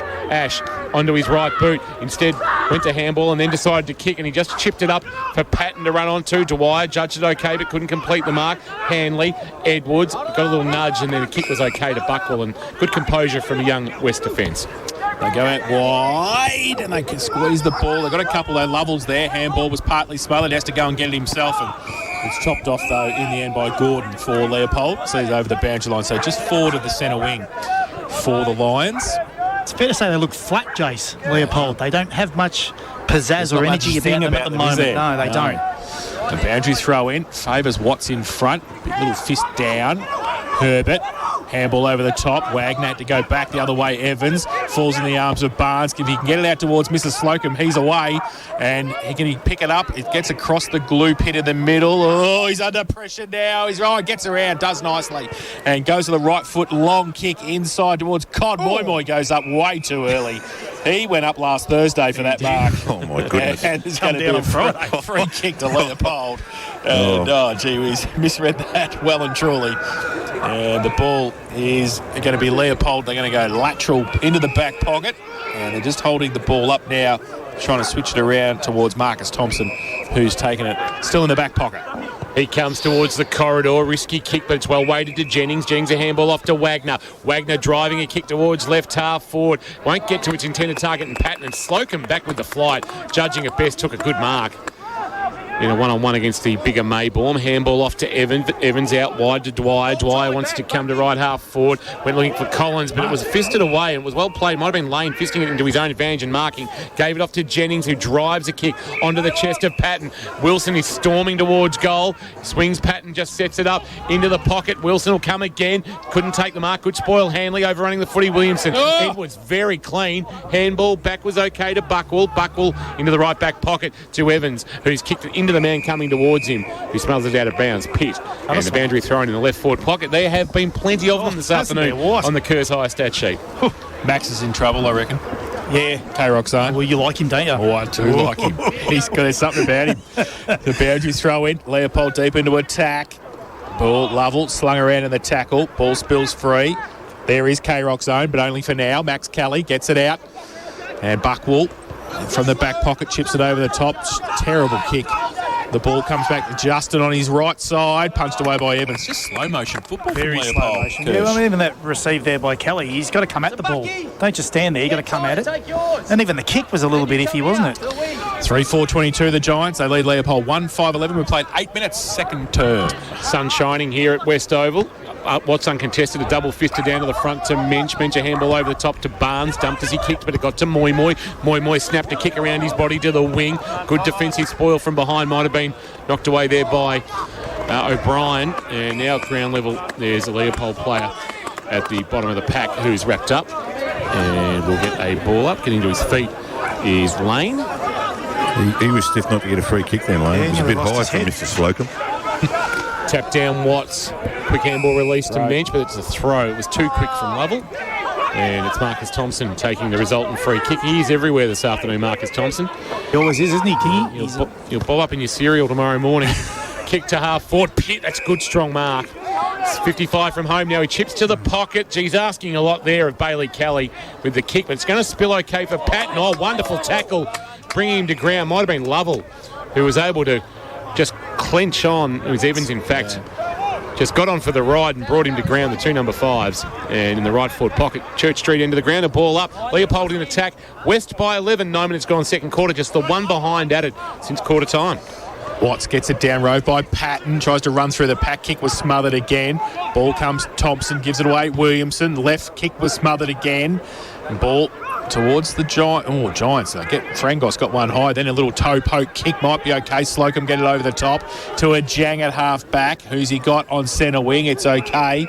And Codd takes the mark for the Giants. Just settles it down now and holds the play up because Leopold have worked back well. He goes to the long kick towards half forward. Back up. If you don't mind, I think it was Hall. And has taken a Hamlin hanger contender and he gives it off to K-Rock's own. Max Kelly goes to the high up and under right foot kick inside 50. Lewis brought it to the ground, falls to a Jang. His kick was smothered as well, comes back towards him over the top and drags it in with Williamson. They have to be careful there. Ball to the side of the pack. Now around the corner kick was short to Mensch. His kick up the shot tower. That's not going to be 15. Collins stands under it. Front and centre. Frangos might run out of room. He does. And it's out of bounds for a throw in about 25 around from the Giants' goal. Yeah, fair hang by Nick Hall. Oh, what a ripper. Absolute magnificent mark. Playing just his third game from Collar and Noorat in the Warrnambool District League. I think a reigning premiers going back to 2019. Former Leopold star Nick Burke from that neck of the woods. Luke Justin from Leopold also there. Here's Frangos. Around the corner. They'd love to have got him a goal in game 200.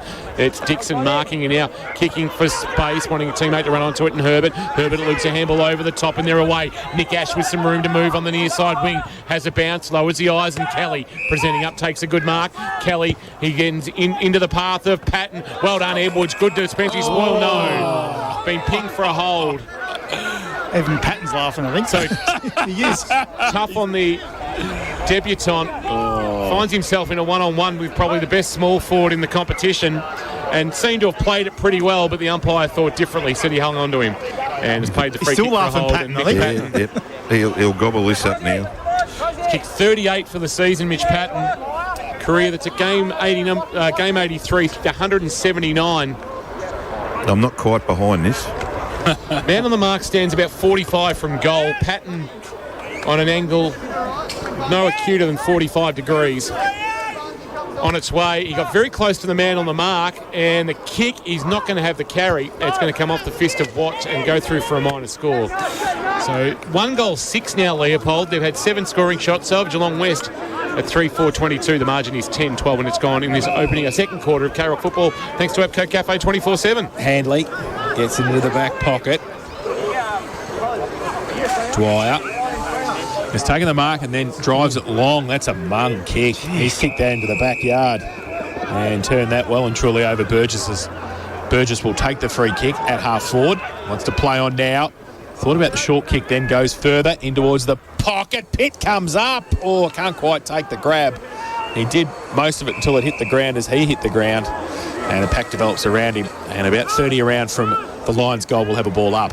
Nice bit of sunshine breaking over West Oval. Better than the rain that we copped through a lot of the reserve grade comp. Grabbed out of the ruck there by Pitt. Tried to get a handball. No, it's a throw, said the umpire as he tried to fire it off to Herbert. And the free kick will be taken by Watts, who just does a mountain of work. He is tireless in the ruck. And with no Jaden Symes today, he's going to have to do a lot of it by himself. Watts, right back pocket, just sets a kick up towards back of the wing, flying but not marking Codd. Back of the pack, head over the footy. O'Brien for Leopold. Handball on the bounce, didn't get to its intended target. Burgess trying to barge his way through. They got it out the front of the pack here. Mensch, Collins under pressure from Jai Thompson gets his kick out of bounds on the full. And a free kick for a push, maybe coming back to West. So a few out of bounds on the fulls too, Kirsch. There's been a few of those. If it's going to come back, is it coming all the way back for a push, is it? Well, he motioned to push. All right, so it's going to be a free kick for Leopold. That Jennings will take. I think it's still out of bounds on the full. It was just getting the mark right. Jennings will send a kick towards left half forward. Pitt flying but not marking. Front of the pack. Williamson was outstanding. Gave it to Wagner, who gave back to Williamson. Tried to loop a handball over the top, but it's deflected back to Williamson, who ran out of room, and it's a boundary throw in about 55 out from goal. It was spectacular from Williamson, trying to make something happening on an afternoon where the flashy has been few and far between. No real spectacle so far. And we'll get a boundary throw in 14 minutes into the second quarter on the Port Phillip Ferry time clock. Watts gets it down to Mensch, wrapped up as he gets rid of the handball. K-Rock's own trying to get it back to Watts, who missed it. Now the pack develops around Herbert. Lewis comes in to put the tackle on. The umpire will ball it up. 55 out from the Lions goal. 5 players waiting to come on too, boys. There's the rotations on the other side of the ground. So the ball up, Watts gets it down. Lewis over the top of it. To get the ball out to Lovell. Slocum. Herbert dropped the footy. Umpire said yes, he did. A good tackle. And Marcus Herbert has got it 60 out from goal on the boundary line. Left half forward for the Lions. Called to play on now. Drives it long to the top of the square. Big pack there in front. Dwyer with a Hamlin hanger contender as well.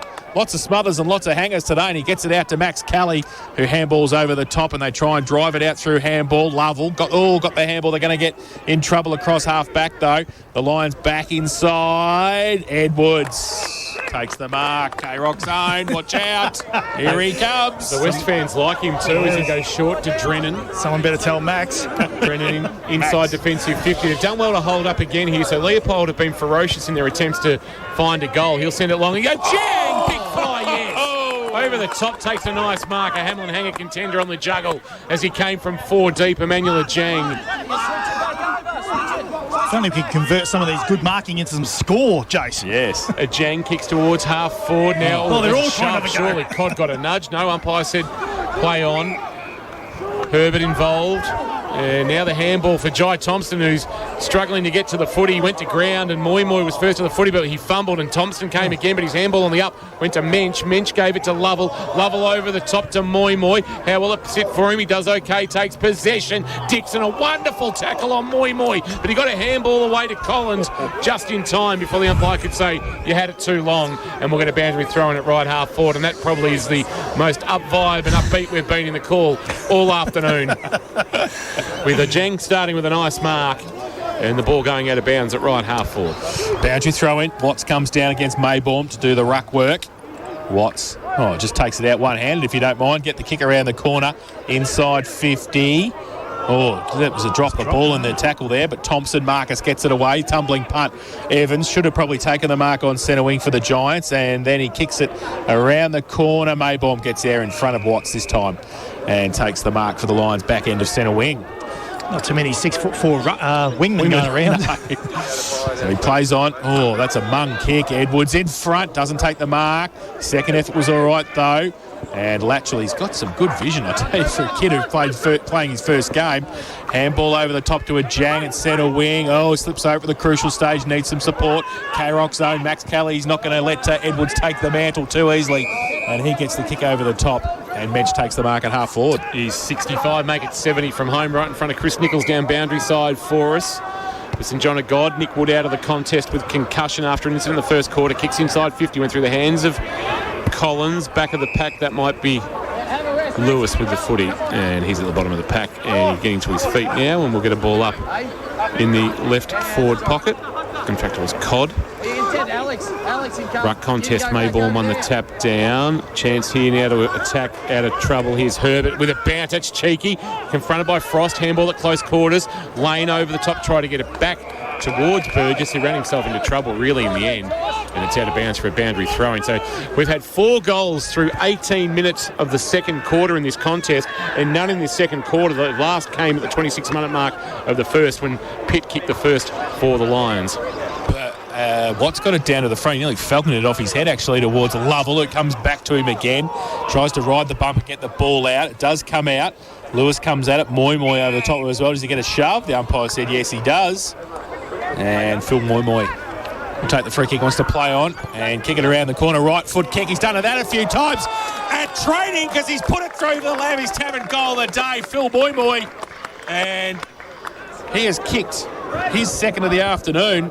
And we were just saying there, something needs to happen goal-wise. And it has from Geelong West. Opportunity there. 4-28 they lead Leopold, who are 1-6-12, and that's on the Upco Cafe 24/7 K-Rock second quarter scoreboard. Well, to say the game needed something, that was something, but still it was a free kick outside, well, just on the 50. It wasn't really anything, structurally or set plans or gameplay. It was just a bit of luck. Old-fashioned grunt. Old-fashioned grunt to get the ball forward, isn't it? Well, on a day like, with the ground a little bit heavy, sometimes you've just got to. That's right, mate. You did well, Philip. Territory game. Maybaum to do the ruck work against Watts. Watts climbed high, won the tap down, went through the hands of Lewis. Here's a Jang. Lost it in the tackle, got it back to Lovell. Lovell slipped as he went to kick, picked up by Thompson. A handball on the up was good to Wagner. Wagner a quick kick inside 50, hit Pitt on the chest. Good class there from Wagner with the pass, and then he'll just chip one over the top to Tom Scott, who has marked in front of Evans. And Scott really needs to go back and have a shot here and try and get one back for the Lions. They've kicked 1 goal. This is the 4th placed Leopold, who are coming off a 76-point win over Bell Park last week. They have 1 goal as we tick into time on the Port Phillip Ferry time clock in the second quarter. Tom Scott, not a noted goal kicker, but will kick from about 35, and that's why he's not. He's got right under that and shanked it. They're queuing up to mark. Quick snap over the front of the pack came from Nick Ash. There was a couple of Giants who spoiled each other, and it's through for a minor score. They're now 1-7-13, Leopold. That's 1-7-13 on the K-Rock APCO 24/7 scoreboard. Geelong West are 4-4-28. Sounds like we're playing the game at Gauze this afternoon. A lot of dog action around the ground today. Sunday afternoon. I'm sure Bryce is enjoying that back in the K-Rock HQ. Kick in from Handley. Goes out wide. Oh, Maybaum just goes up indiscriminately if you don't mind. Straight to the back of Tyler Watts. You're going to put your jukes up. He just pushed him directly in the middle of the back. Yeah. So Watts takes the free kick. They're doing some silly things, Leopold, as a team. Yeah. Collins takes the mark uncontested, centre wing. And he drives it long with the right foot towards half forward. There's a couple of pushes there as well in front. Now Drennan on the side. Leaves it for Moy. Kick over the top. Coming back at Jang. I think that was front on contact for Wagner, who takes the free kick and goes to the back to the goal square. And now they're going to drive it out. Whoa! Towards Giddings, but it got chopped off by Lovell, who wants to turn around and play on. And his kick is continually terrible to the back to the back pocket. It's out of bounds on the full. Can we hit Control-Alt-Delete on this game? And start again. I'm going home early, I reckon. I'll give back some money today because, Anyway, Leopold, free kick in the last line of defence. Lane a long ball towards half-back and flying Edwards and also Owen. Neither could take the mark. Front of the pack, Jai Thompson gave it to his brother Marcus. Marcus barrels a kick to the wing, bouncing ball. Kelly put the arms out, sort of waiting which way it would bounce. It pitched right and out of play for a boundary throw in. True centre wing broadcast side. Hope you're enjoying the call through KROC 955, KROC.com.au and the AFL Bowen Facebook live stream. We're trying to make it We're doing our best. entertaining as possible, but it is a tough Sunday afternoon grind, this one. Ball back into play, tapped down front of the pack by Codd. Front of the pack battling for it was Lovell. He's being harassed mercilessly by Herbert, who was able to then shove him off the footy and spilled out of bounds. Any bands on at the yards today, do you reckon, Nico? What do you reckon? Certainly an option. I was just star spotting and saw Jordan Erskine as a interesting onlooker. Okay. Tapped down by Giddings. Interesting interpretation of star. But Handball over the top. Local star. Thompson star. to Tom. Scott, one hand, couldn't complete the mark. Confronted by Frangos. Did okay, Scott, to knock it into space. Wilson handball, turned it over. Got on by Hoare, who took a nice mark early. Rare highlight this afternoon. Good tackle. Wilson holding the ball. Umpire put the whistle to the mouth, changed his mind. He was going to say stop the play. Here, Scott did okay for Leopold. Kick inside 50. It's a shank. Picked up by Ajang, gave it to Frangos. Frangos, a nice little bit of footwork. Driving ball towards forward 50, back with the flight. Marking on the chest is Matthews, who tries to open up the broadcast side with Justin, who will want to get back onto his left boot. He's a natural left footer, and now he's going with it. He's got onto a torp, and he's just said, let's get out of here. Oh, Edwards, back with the one hand. Has taken his own hanger. He's having some sort of debut, Darnell Edwards. That's who? Get him off the ground now. Let's put his stocks away. Short to Tanner Lovell, who marks it left half back in front of the best seats in the house for Abco Cafe. It's a nice corp as well. He goes towards centre wing, off the back of the pack. Handball came towards Marcus Thompson, tries to ride the bump, gets the handball back inboard. They get towards Jai Thompson. Now they go the kick through Lane towards centre half forward. No mark taken. At the front was Pitt. Kick off the ground though. The Giants back towards Lane in the middle for the Lions. Left foot kick across 50. They go up. No mark taken. Front and centre Frangos. And he gets a short little kick. It's nice too. And they're going to be able to move the ball to Lovell laterally across just inside the centre square at centre half back. Now he goes to Moy. Got Watts in support. Watts gives him half a shepherd. Then he gives it inboard over the top. Down. Dangerous handball back towards Watts. He tried to tap it on Leopold. They collapsed. The handball was a bit slick. Coming back was Burgess. Got around one. Got around two. Handball back. Standing start. Jennings around the corner. Up the shot tower. Watts can't take the mark. Tapped over. Ajang used the body. Left the footy behind. Now it goes to Lovell off a step. Back to half forward. But it's all Leopold. Justin gets back there. Takes the mark for the Lions. You would think there was driving rain, hail, sleet, snow and every other condition. We've had some rain. The background's not in bad nick. It's okay. As Thompson Jai goes very wide, well-weighted kick to Williamson, who wants to come inboard, wanting Wagner to kick. Had too much on it. Oh, Kelly went low. Wagner went over the top. Evans picked up the loose footy, nearly turned it over. Kelly dumped in the tackle. That's going to be holding the man against Jet Matthews, who then gives Kelly one to go along with. That's 50. Should there have been a free kick against Max Kelly for going in low, is the question. But either way, it is in the hands of Max Kelly. AFL it would have been paid. Yes. We know that. Back edge of the centre square as he drives a kick towards half forward, looking for Collins, who can't mark. Good spoil. Knocking it to the ground, O'Brien, front of the pack. Hall, little kick around the corner. Will bounce into the path of Collins. Collins tight against the boundary line. Sends it towards goal, but Burgess, sensing the danger, got back to the goal line, marked on the chest, and now wants to hit them up the middle. He does. He gets it to Jai Thompson, centre half back. Thought once, thought twice to go to Lane. Ajang just fills the gap, fills the hole, takes the mark, gets it to Mensch, has to stretch, plays on. Left foot kick to centre half forward. Oh, they line up, they take tickets. Watts and also Evans. And Evans wins the raffle, takes the mark, and will shoot for goal from 50 out, directly in front. Spain beat the Matildas 7-1 last night. Did they? Yeah. A lot of scoring in that one. Well, they've had a few shots. Really? No Sam Kerr, no few stars, but 7-1, the Spaniards. Right. That's 4 more goals in here. Well, let's see if Evans can make a difference. Good, mate. He comes in 50 out directly in front, northern end of the ground. Oh, yeah, it's not going to make a difference. He's missed that to the near side and through for a 1 behind. And they go to 4-5-29 now, the Giants. They lead Leopold 1-7-13. Apco Cafe, K-Rock, second quarter scoreboard. Well, it's only been 1 goal kicked to Philip Moy. You can't go too much longer this quarter, mate. I'm about to say exactly the same thing. Nico read my mind. There's a long ball from the defensive goal square goes looking for Wilson. It's spoiled out of bounds, boundary throwing at left half forward. We could be in for a very early afternoon on one of the shortest Sundays of the year. That might not necessarily be a bad thing, and our chief technician might be able to drive out of here in some sort of daylight. This is the times like we should have control of the siren, I believe. Done.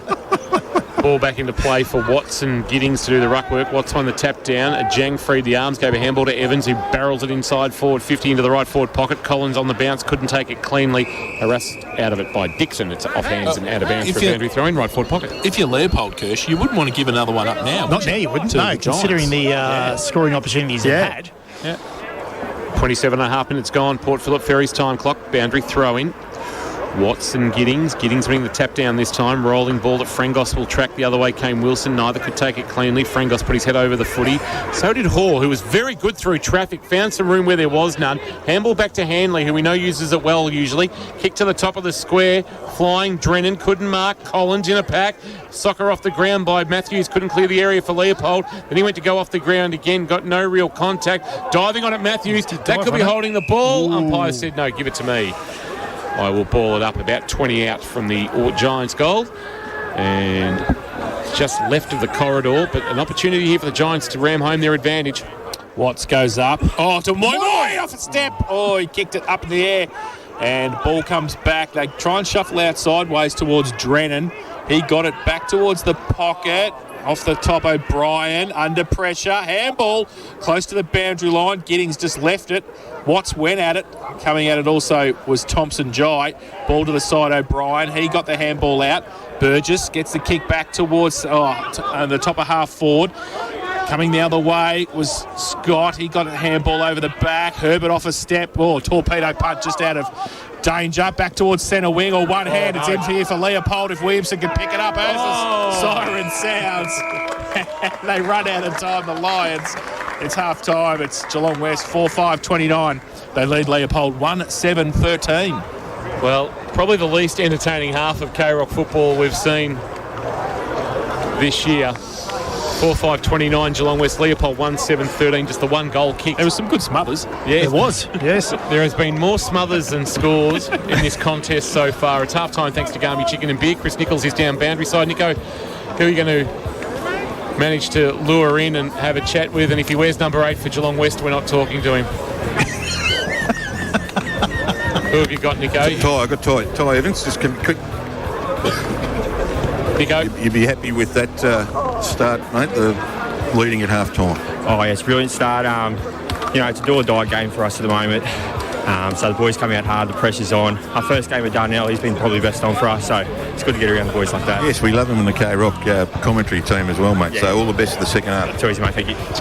Ty Evans there having a chat with Chris Nichols. Of course, Ty Evans, who's got a little bit of NEFL experience under his belt, knows the Giants' colours well, having worn them with GWS in the NEFL competition going back a few years ago. 16 points is the margin. It's half-time thanks to Garmy Chicken and Beer. Now, if you're thinking of something for dinner tonight, it's the first Sunday night of the school holidays. You don't want to cook? Why don't you check out Garmy Chicken and Beer, Warren Ponds. Now, they've got their new footy pack. Listen to this. The chicken burgers, the delicious sticky chicken wings, the shoestring fries and the donuts. Now, you should have seen Kirsch with that chicken burger last week. Oh, the Katsu, eh? Coverage. He absolutely demolished He's like a Cheshire cat. There was no teeth marks seen anywhere on that burger, thanks to Garmy Chicken and Beer. And might have had a sneaky sherbet as well. It is a 16-point Geelong West lead. 4-5-29. Leopold 1-7-13. Sunday afternoon K-Rock football. We'll take a break. Back shortly thanks to Apco Cafe 24/7. We've got you. Let breathe. K-Rock footy. Tom, Lingy and Loggy on K-Rock 955. We're an air fryer family now. But how about everybody in Australian food packaging catches up and give us some bloody directions on the actual packet? Oh, for frying stuff. Microwave directions, oven directions, and that's it. So I'm just supposed to guess. Okay, well then just chuck it in for 5 and see how you go. I'm a person who likes guidelines and parameters. You know you're allowed to check your food while it's cooking as well. Unless, of course, I didn't need to check because I had directions on the packet. Come on, guys, it's 2022. Yeah. You're selling food. Tell me how to cook it. Just snap a chip in half and you'll know if it's cooked inside. Just listen to this guy. Never used an air fryer in his life, obviously. Tom, Lingy and Loggy. 6 a.m. weekdays. Hey Rock 955. Find your perfect fit at Swim Sport and Leisure Centre. One membership. Access to 6 centres across Greater Geelong. Harvey Norman Furniture June hot deals on now. Hot pricing on everything from lounges, dining, barbecues and outdoor. Like the Loafer 3-seater fabric lounge, just $1,599. The Cobar 7-piece, only $1,499. Burton outdoor 3-piece, a low $899. Massport MB 6600 6-burner barbecue, just $1,099. Only at Harvey Norman Furniture now. Easy parking at 2 locations, Princess Highway, Corio and Warn Ponds. In Korea, there are many ways to settle a dispute. But most do it over chicken and beer. Gami chicken and beer Warn Ponds. Sticky, crunchy Korean fried chicken. Authentic sauces and Gunbay beer brewed in Brunswick. Your food gets delivered to your table by robot. Because Korea. So biv up, friend up and tackle it like the chicken-eating champion you are. Gami, Warn Ponds Shopping Centre. Perfect for a pre or post-movie feed. Because they're open till 9 p.m. every day. St John of God Geelong Hospital has been the leading provider of private maternity services in the Geelong and Barwon region for more than 60 years, bringing thousands of precious babies into the world. Our maternity service provides you with a unique and personalised experience, with your chosen obstetrician caring for you through pregnancy, birth and beyond. Enjoy your stay in our relaxing private rooms with access to a range of services designed especially for you and your baby. To find out more, see sjog.org.au/Geelong Maternity. At Metricon, we build amazing homes. And we're a local builder with local offices and local displays, all run by local people. And as Metricon is Australia's #1 home builder, our trades and buying power mean we can get you into your new Metricon home with confidence. We're regional Victoria's local builder. So talk to us and love where you live. Metricon. CDBU 52967. Thanks to our #1 ticket holder, APCO. Fueled by APCO Cafe 24/7. Because Leopold have worked back well. He goes with a long kick towards half forward. Barker! If you don't mind, I think it was Hall. And has taken a Hamlin hanger contender and he gives it off to K-Rock's own. K-Rock's own. Well, that could be anybody now. It could be Max Kelly or it could be Darnell Edwards, because Darnell Edwards is making a debut to remember for Geelong West this afternoon. Young player out of the under-18s. He's got a bit of a background at both Corio and Bellpost Hill in the juniors, and he's helped his team to a 16-point halftime lead. 4-5-29 Geelong West. Leopold 1-7-13. So 4-5-29 playing 1-7-13. It's halftime for Gami Chicken and Beer. Treat yourself to some halftime Gami Chicken and Beer. Warn Ponds on a Sunday evening. Tom King, Jason Doherty, Matt Kershaw. Around the grounds we go. Leopold Sporties, your complete family venue. And we can tell you in the VFL, Geelong lost 13-11-89 to Richmond 16-7-103. So just to give you a bit of an idea on the VFL ladder, what that means. The Cats were just loitering outside the 8. They've actually now dropped 2 in a row, and I actually make that 3 in a row they've dropped by my count, and they are now 6-5, dropped to 13th, but they are only half a game outside the top 8. That's how congested it is in the VFL ahead of a trip to Frankston next Saturday night. They did have 11 AFL listed players but couldn't get the job done. The Geelong Falcons, Kirsch, unfortunately in the NAB League have suffered, I think, only their second loss of the season. They've got a draw in there as well. Yep. They were sitting second. They were looking to keep some pressure on Gippsland in top spot but have been beaten by 18 points. That final score 85-67 in that clash at Werribee Avalon Airport Oval. So disappointment there for the Falcons, who are missing some on country duty, although Murray would have been missing representatives as well, with the Vic Country boys in action this afternoon against South Australia to start their under-18 national championship campaign. But at halftime here, injury-wise, the concern is Nick Wood. We understand he's lost a tooth. He is concussed and won't play any further part in the game. The only upside is that the 12-day protocol means he will actually be back in 13 days' time for their clash with Grovedale, which turns out to be that's actually turning into a very enticing clash between those two clubs, and leaves us with maybe a decision to potentially make about where we're going. Where were we thinking of going? Well, one play two. Oh, this is. Okay. So we'll have some animated discussions, is the way best way to describe it. Head-to-head for Geelong Insurance Brokers. Our head-to-head started with Mitch Patton against Nick Wood. Nick Wood gets hurt and they have to swing a change. Talk to us about this, Matt Kershaw, for Geelong Insurance Brokers. Well, they chucked Dwyer on the dangerous Patton, and I thought Dwyer was pretty good there with a couple of defensive spoils and a couple of rebounds there. But obviously Mitch Patton is that player that's so dangerous that he could probably turn this game himself in a 5 to 7 minute period. So Dwyer's got the job. He's started well that quarter on him, so he's got the massive job ahead of him. Obviously, for Leopold to get back into this game, they're going to need Mitch Patton to stand up when that ball's inside their forward 50. It's going to be interesting to see how they change their delivery. I've just got the feeling as it starts to get dark here at Geelong Western, just a hint of maybe some showers coming through. The Leopold just haven't adapted to the conditions today, Kirsch. Is that a fair assessment? That's more than fair, Kingy. I think they are sort of getting beaten at their own game, particularly around the ball. They were sort of losing contested possession there and then get beaten on the outside of that contest as well, probably throughout the ground. They look like they're having just periods in the game, Leopold. They're not really sort of consistently in the game. They're having periods, and look, 1-7, they're not all, easy set shot misses either. There've been a few rushed in that total of 1-7, but they just look a little dysfunctional up forward, which is, they're probably their strong point. But they probably need Pitt to start taking some marks inside forward 50, and obviously Patton to hit the scoreboard, which he hasn't so far. But yeah, they need a real lift, particularly around the ball. Yeah, absolutely. So, of course, Geelong Insurance Brokers, with more than 39 years in the insurance industry, Don and the team at Geelong Insurance Brokers work with their clients to ensure they have the right cover, not just the cheapest premium. Check out geelonginsurancebrokers.com.au. Some great matchups around the ground that we're seeing, but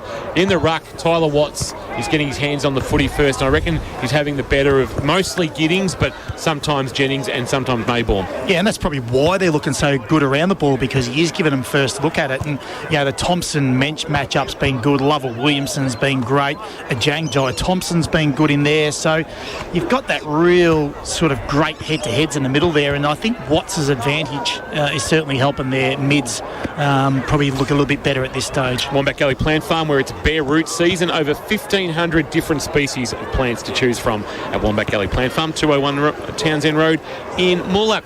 As it gets very dark here at West Oval, we'll take another break. Half-time, thanks to Garmy Chicken and Beer. Now treat yourself to some half-time Garmy Chicken and Beer, Warn Ponds, and the footy pack is now available, including those very, very nice burgers, the chicken wings and the shoestring fries. You really can't go wrong at Garmy Chicken and Beer, Warn Ponds.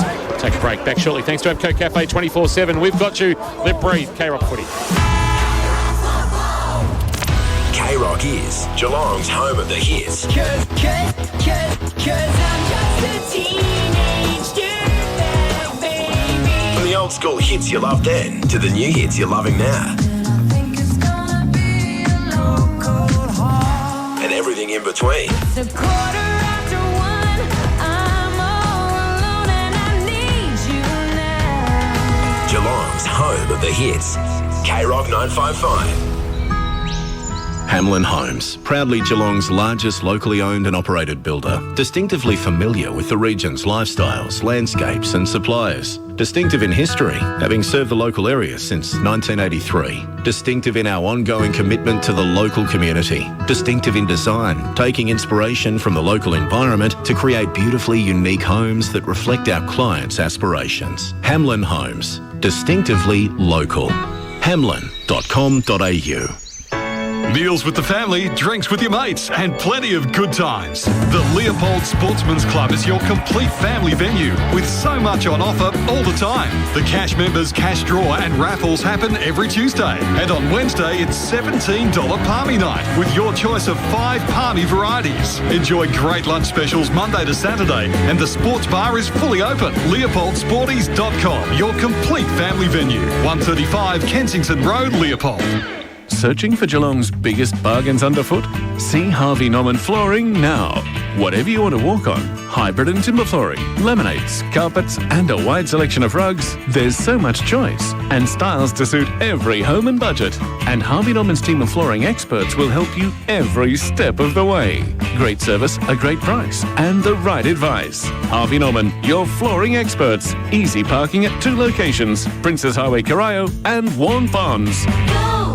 At Metricon, we build amazing homes. And we're a local builder with local offices and local displays, all run by local people. And as Metricon is Australia's #1 home builder, our trades and buying power mean we can get you into your new Metricon home with confidence. We're regional Victoria's local builder. So talk to us and love where you live. Metricon. CDBU 52967. Thanks to our #1 ticket holder, APCO. Fueled by APCO Cafe 24/7. Natural left footer, and now he's going with it. He's gone onto a torp, and he's just said, let's get out of here. Oh, Edwards! Back with the one hand. Has taken his own hanger. He's having some sort of debut, Darnell Edwards. Here I am calling a mark, and Matt Kershaw's just gone off like he found the 5th golden ticket. Well, hey, the GFL might have found a 5th gold ticket here with the way this kid plays. He's an absolute superstar. Tell you what, he's got some poise, hasn't he? Yeah. Like across half back, he just panic. Composure was good. Yeah. Kicked the footy laterally. Now, I'm sure people are aware of him at Highton, but if Tom Lonergan, and I know Doms will be watching this afternoon, after watching the Falcons clash, he's probably keeping an eye on this. Keep an eye on this kid. I don't know how old he is, whether he's top age, bottom age, under 18s. He is out of the under 8. He's in the under 18 team at the moment, but he's got some tricks. He's got some tricks. He's got some poise. He's not flustered. No. Greg is a development coach, so if he thinks he's okay and up to this standard, he's okay. Absolutely. Like he would have vetted him well and truly through. I like him system because the kids come into the competition and they got no idea who they're playing on. They got no idea. Well, that was the Dylan Sharp in round 1. Yeah, exactly right. Yeah, playing on Lockie Veal. Yeah. But Dylan Sharp know who Lockie Veal is? I wouldn't have thought, no. It's the same with Mitch. Like, Mitch Patton's running around, forever out here. And Darnell's playing on him, and he doesn't care who Mitch Patton is. He is. Just some little number 5. Yeah, I'm just playing footy on him. Now, I know we've got a power crisis, but if they could turn the lights on here at West Oval, would be much appreciated. Not West have got a power crisis, but I know we've got some issues with power in Victoria. Werribee found that out on Friday night playing Port Melbourne. There were some issues with the light towers kicking into gear for the first time for a night clash, but the rain is really set in for the moment. And it's not heavy, it's just persistent at the moment. And players are just warming up, getting their... Looks okay on the bomb, to tell you honest truth. There's only sort of this radar. one shit on the radar, so it looks okay after this, but depends on how long it lingers around for, that's all. But I'll tell you who won't dislike it, and that's Geelong West, as they hold a 16-point advantage as we head towards the third quarter of action. Just in AFL for Leopold Sporties around the grounds, and play is underway at the MCG. GWS 14 have jumped Collingwood 3, and Adelaide late in the contest with North Melbourne. 96 lead North Melbourne 58, and I don't know whether they've reached a tipping point at Arden Street yet or not. Close, be pretty close. With the situation with the coach, whether I don't think they want to move another one on, do they? They haven't had a great run. Stability's not the recent years. No, they've got to go the course. With David Noble? Yes. I don't think they will, Nico, unfortunately. I don't think so. Players making their way to the bench, players making their way into position. Rain continues to fall. Kirsch's curse. Well, the Geelong Insurance Brokers head-to-head, that is Kirsch's curse. You don't want to be named, do you? Jeremy McGovern last week, season over. Nick Wood. Not Lost tooth, concussion, part of the head-to-head. And I was very There'll be close. players messaging you during the week saying, Nick, do not. Collingwood, Colac and St Mary's will be saying, players will be saying, please do not put me in your head-to-head. Do you know, I'll show you my notes from last week as well. I actually scribbled out the McMahon-Benson head-to-head and went somewhere else. Right. Yes. Well, let's not talk about the war. Second quarter, thanks to Avco Cafe. Third quarter for Metricon, I should say. Here's Jason Doherty. He's got a whistle on play already. Yeah, it's a whistle on play. Free kick going to a Jang. Started the first term like that. He's going to get another one here. So Maybaum in the ruck too for Leopold. So we'll keep an eye on some Wombat Gully Plant Farm matchups as he kicks the ball to Moi Moi, who must have a disease because not one Leopold defender went near him and he just took the mark easily, and then he chips the ball over the top and he's turned it over this time. It was a bit of a wonky kick towards Watts, and Maybaum got back there to hold the play up. The big fella who's in the ruck, as we said, and goes wide looking for Herbert. Does well against Slocum. Thought about the handball, but just feigns that. Now goes with a kick inside. Oh, missed the target. Over the back. Got the numbers of the Lions. Jai Thompson runs through under pressure. Left foot, wobbly punt kick to half forward. Falls around a couple of players at the back. Handball. Marcus Thompson gets across there. Needs some support. Well, it's K-Rock's own for the moment. Max Kelly got it over to bench. Maybaum comes the other way. And free kick for a hold, I think. No, holding the ball against Maybaum. Okay, it was. Dropping the ball. So, ball coming back. Evans ran away. It's actually Kelly who's got it at half back for the Giants. They'll send a kick wider towards the boundary line, and it's a well way to kick onto the chest of a teammate. And Lovell gives a handball over the top. In fact, that's Lovell kicking it long now, kicking towards half forward, fisted away by Collins, had to play defender. Front of the pack, Owen lost it in the tackle, taken by Dixon, has his kick smothered. There's another one, and Mensch got one high. You can see his head whiplash back, and the umpire had no choice to pay that as a free kick. And backs to Mensch, who once again has brought his own football, kicks inside 50 for a Jang to fly over the top of Matthews. Couldn't complete the mark. Moi Moi couldn't get a handle on the slippery ball. Frangos could. Good clean handball to Moi Moi, who had his kick smothered. The kick of Lovell went backwards and went to a Jang, who had his kick smothered. Watts had a fit of the fumbles. Chance here now to clear. Justin throwing it on the boot. Open Leopold forward line. Back with the flight. Fleet and dropped what he should have taken. Ground level, Patton gave it up. Kick inside forward 50. Came from Pitt. Now to rolling ball. Dwyer will be first back there. Taps it out into his own advantage towards the boundary line. Can't keep it alive as he's buffeted over by Patton. And we'll get a boundary throw in the left forward pocket at the northern or Melbourne end of West Oval. It's a 16-point West lead. There's been only 5 goals kicked for the contest and only 1 since quarter time. We're 3 minutes into the third, nearly 3 minutes into the third quarter for our friends at Port Phillip Ferries. Boundary throw in. It was short to Watts, and then Williamson gets pushed over the boundary line. The umpire says holding the ball. And it's going to be a free kick to the Giants. He was stiff then, Jason. It was very stiff. Slocum got the free kick and goes up the line towards Hoare, who takes the mark. Not quite the Hamlin hanger he took in the second term. Slocum over the top. Oh, turned the ball over. Herbert, blind turn, did well.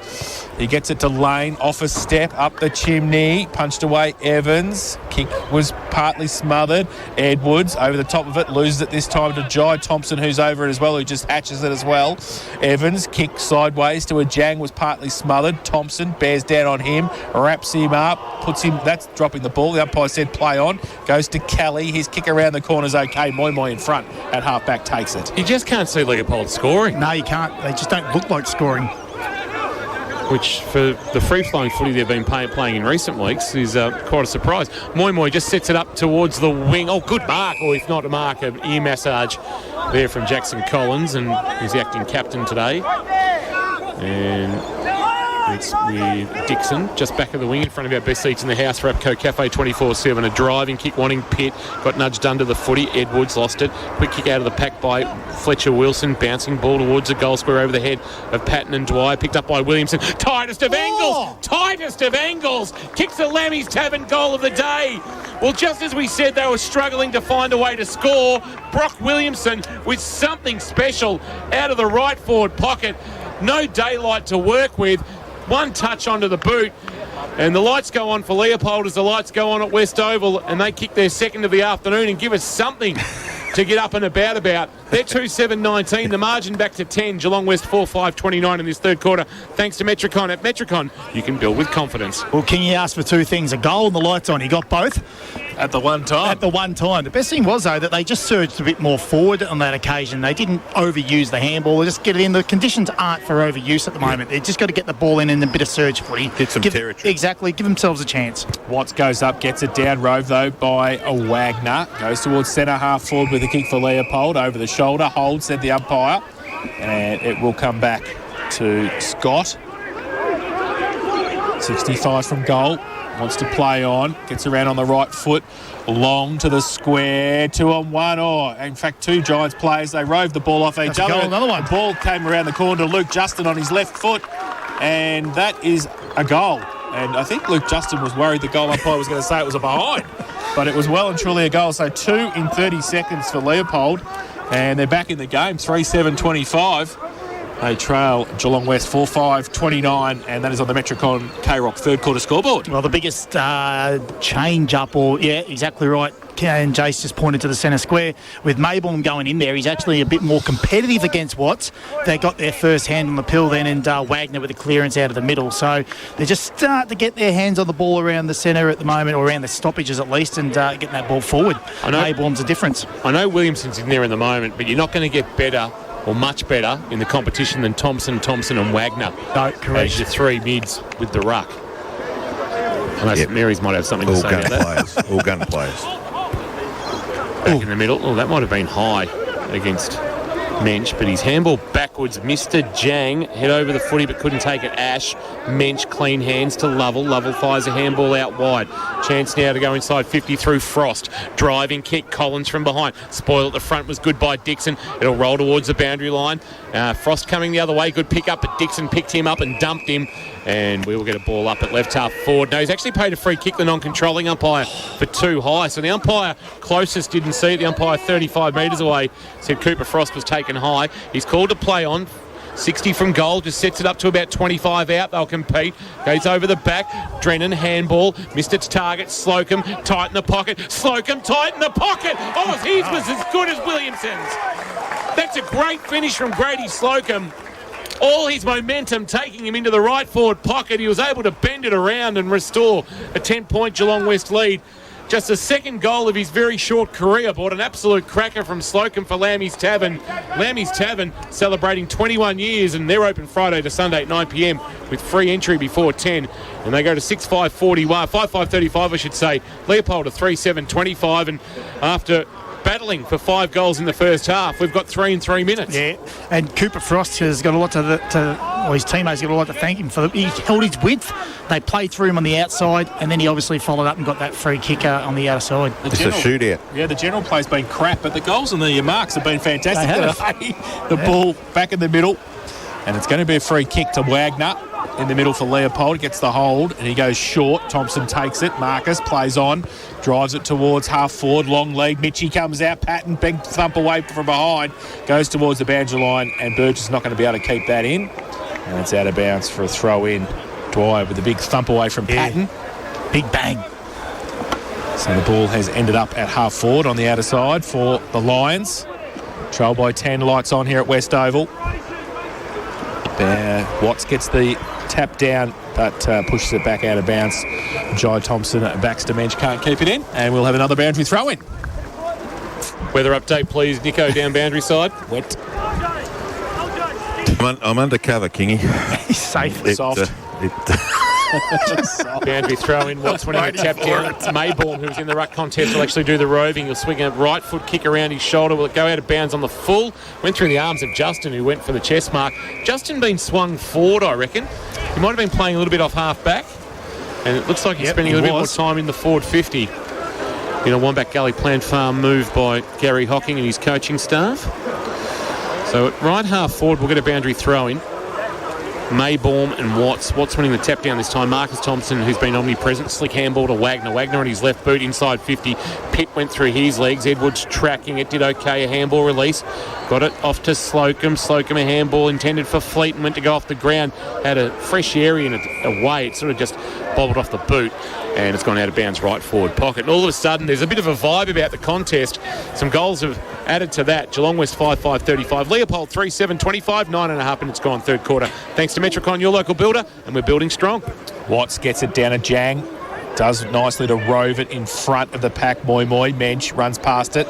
Needs to pick it up. Herbert did. Got it out towards Marcus Thompson. He can't pick it up. Slides across the line. Deliberate. No.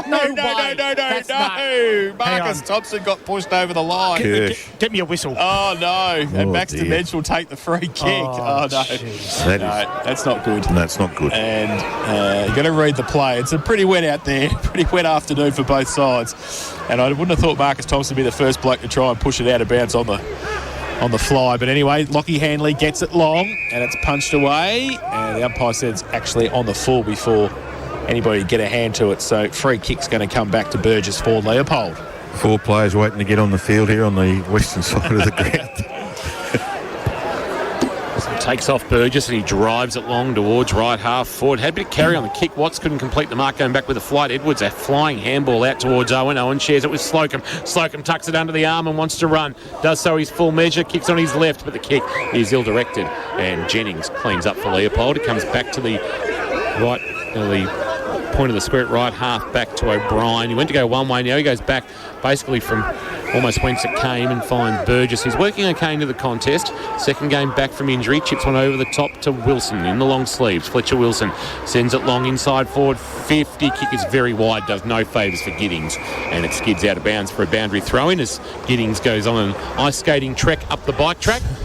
And in the right foot pocket, another boundary throw-in. So a lot of play on that eastern side of the ground with the westerly wind this afternoon, or breeze is probably a better description, and the margin is 10 to the good of the Giants. Lewis over the top of the contest, wrapped up by Thompson, not going anywhere. So the central umpire comes in to throw it up for Watts, pushed past it. Lewis tried to kick it off the ground. Kelly, he can't pick it up either. He got a hold though, said the umpire. K-Rock zone, 4 now. There'll be a discussion after the game about it. The wind's dropped right off here, boys, too. The flag is flaccid. Good use of the word flaccid there. That's nice. I like that, Rock Dog. Now comes to Jackson Collins, long way up the ground.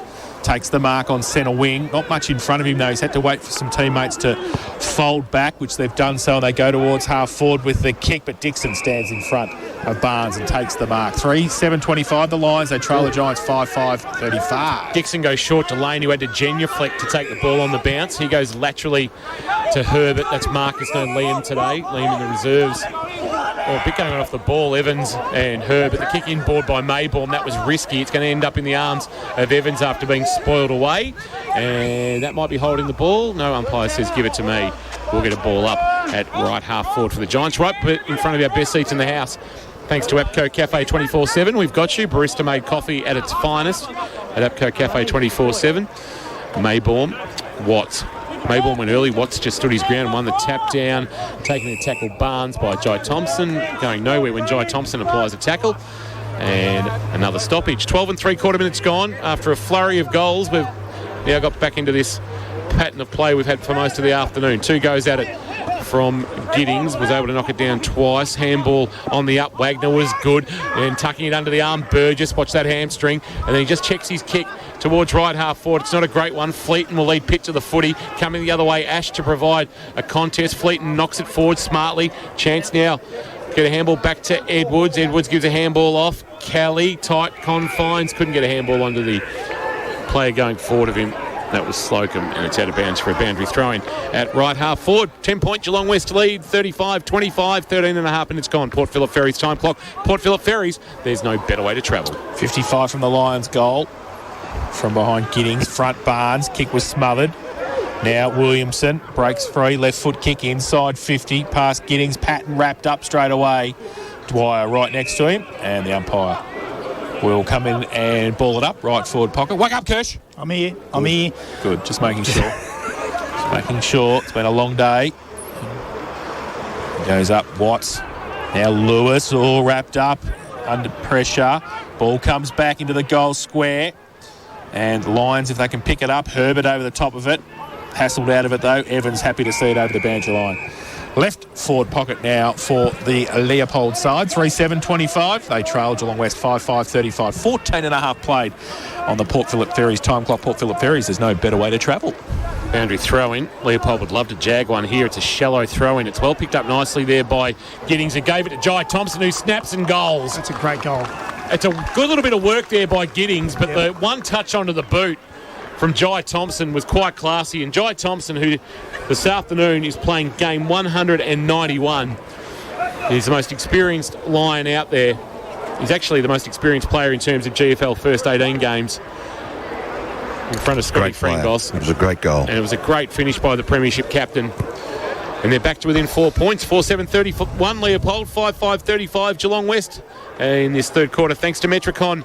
Metricon, their double-story display. The contemporary build is now open at Gen Finds for display, featuring the best in modern coastal living. It's open every day, 11 till 5. We have seen some good goals today, or out of the 9, I reckon probably 6 of them have been fantastic. Marks, just general play has been a little bit ordinary. Back to the middle, Giddings. Back in the ruck, Watts, neither get an effective tap, ball spills free. And Lewis in the middle, got the kick out.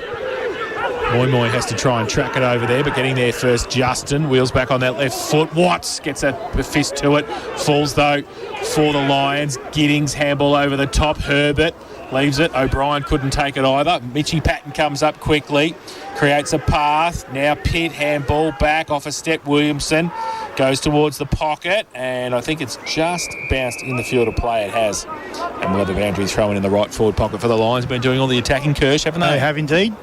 Give themselves an opportunity now to hit the front. This little foray into their forward 50. About 7 metres around from the right-hand behind post, Melbourne end of the ground. Boundary thrown, grabbed out of the ruck by Giddings, had his kick smothered, it spills for Williamson. Well done, Williamson. He's kicked it to go 15, yes. He thought about the snap on the left boot, and out the corner of his eye, seen Dylan O'Brien, and he was able to measure a pass 12.73 metres onto the chest of the 25, and he'll go back and have a shot at goal. Playing game number 20, Dylan O'Brien, just the 3 previous goals in his short GFL career. Isn't he the leader of the Aryan Union? You'll get that one day.